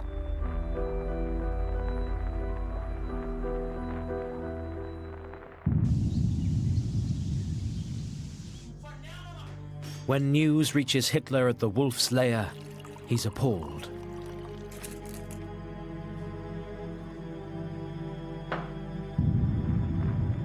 It's a catastrophe so large, it will be impossible to hide from the German people.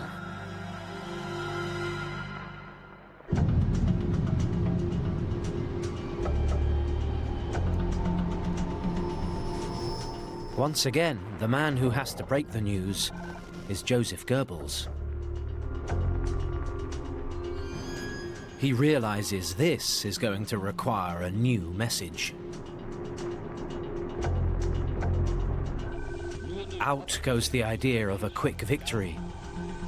In comes the idea of a uniquely German grit and heroism. The theme here, as in many other utterances from this time, is that true German heroism only comes to the fore in the face of defeat and immense suffering. Seid ihr bereit, mit dem Führer als Phalanx der Heimat hinter behaupten, Goebbels spells out his new theme in a speech many regard as the high point of his career. Underneath the big banner saying "Total War, Shortest War," Goebbels talks to an audience of 14,000 cheering and admiring fans.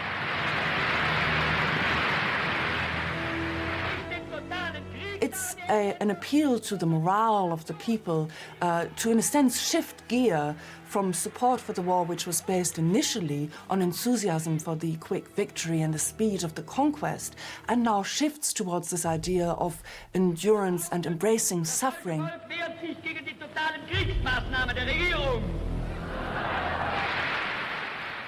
And towards the end of the speech, he perorates on these 10 rhetorical questions that demand ever-increasingly loud yeses from the audience. Do you want a total war? And they all shout, yes! He then says, do you want a total war that's even more radical and brutal than you can possibly think of? And they go, yes, of course we do.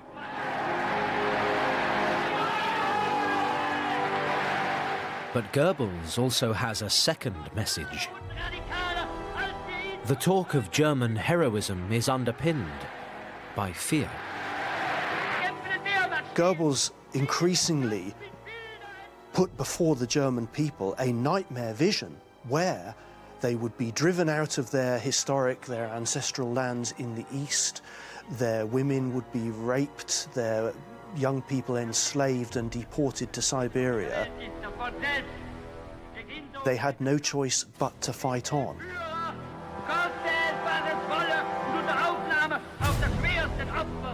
It's a message most Germans are willing to go along with. But now, for the first time, there's also open opposition.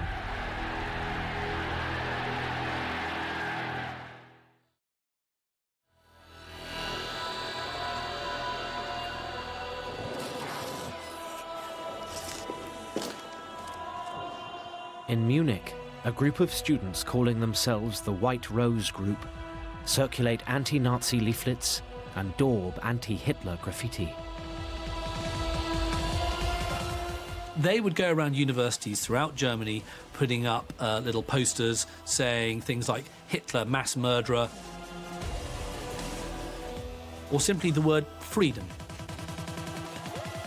It seems a great example of how totalitarian the regime had become, that even to post the word freedom up on a wall was considered against the state.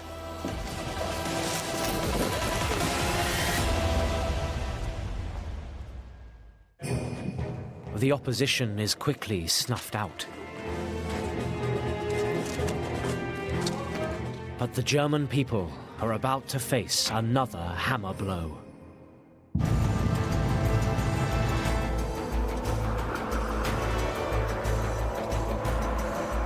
For 18 months, American arms and troops have been pouring across the Atlantic. The most powerful industrial country in the world has gone on a war footing.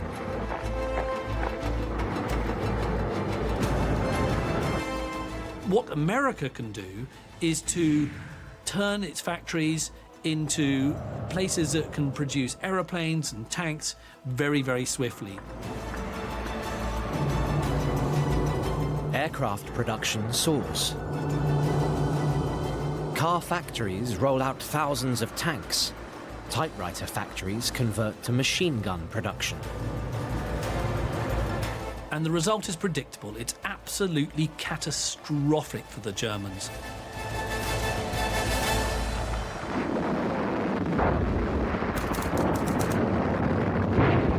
In the early summer of that year, American troops joined British forces in routing the Germans in North Africa.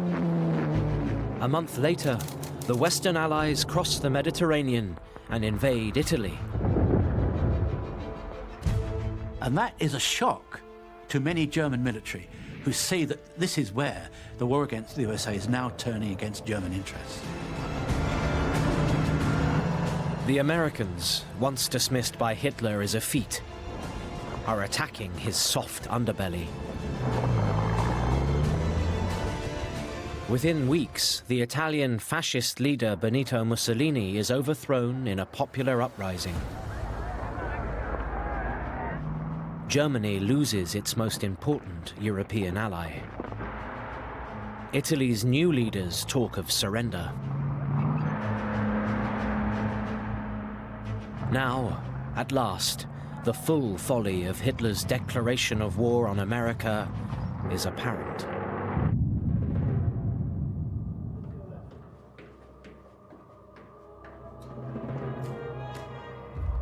Hitler gets the news at the Wolf's Lair. He's horrified. Mussolini is one of his oldest and most faithful allies. Hitler was deeply disturbed by the failure of Mussolini. He'd had a deep affection for Mussolini as a leader, and some say some affection for him as a person, insofar as he had feelings. The Führer orders German troops into Italy to hold back the advancing Allied forces. But this means spreading the German army very thinly. They're being pushed back in Russia. They face the threat of a renewed Allied attack in the West. And they're trying to hold Italy and the Mediterranean coast. But then something happens that's impossible to spin as anything but dreadful.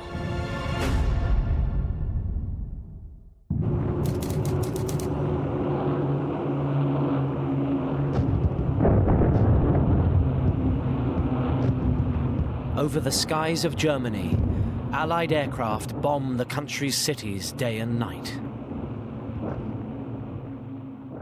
The bombing of Germany became far more serious in early 1943. And from then on to the end of the war, it became an ever-present, a nightly horror for German cities. In August that year, Hamburg, one of Germany's most important industrial cities, is devastated in a firestorm. At least 40,000 people die.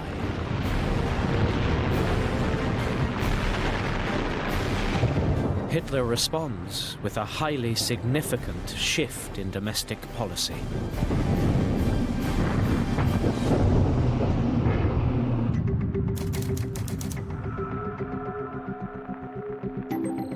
That summer, Hitler appoints Heinrich Himmler, the much-feared head of the SS, Minister of the Interior.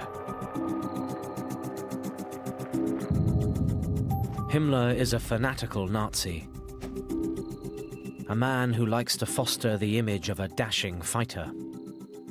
He lives for the Führer, he lives for the greatness of the German cause, and everything subordinated to that. Frightening man, one of the most disturbing of all the Nazis. Himmler's appointment is a clear sign Hitler can no longer rely on the goodwill of his people. From now on, his position will depend on repression. But even now, most Germans have no idea just how awful their situation really is. Hidden from sight, the man they've put their faith in is in deep, personal trouble.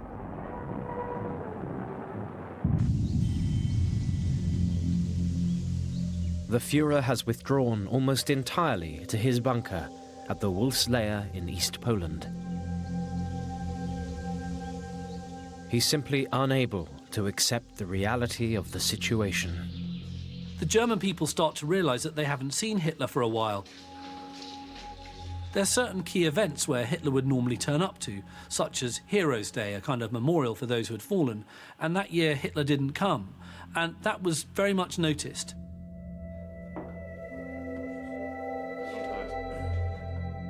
He sits there every evening having his dinner, surrounded by his secretaries increasingly, because he doesn't want to talk to his generals, because they'll only tell him bad news.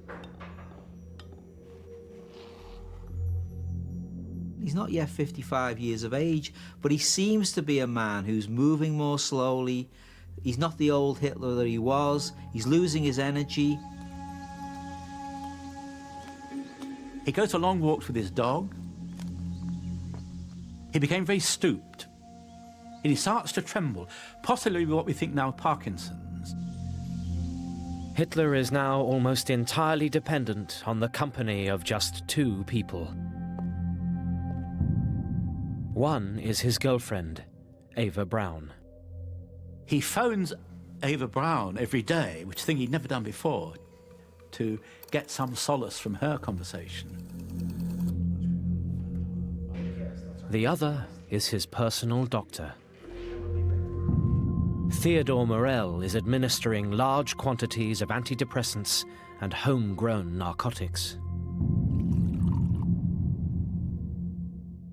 Not only are the drugs themselves pretty potent and noxious, there's also an extraordinary amount of drugs. For example, we have here one testoviron. He was on Tempidorm, a barbiturate suppository. He was on Sympathol. He was on Quadranox, which is a sedative. He was on Orchicrin, Optolidon, which is a painkiller and analgesic. He was on something called Obstanol, which was to help with acute and chronic constipation. Yet the German public remain utterly oblivious of the fact that Hitler is a shadow of his former self. His position has always depended on success hiding the shocking reality of his regime. But now he's losing the war. The German people will inevitably start waking up to the truth. And some, at last, will fight back.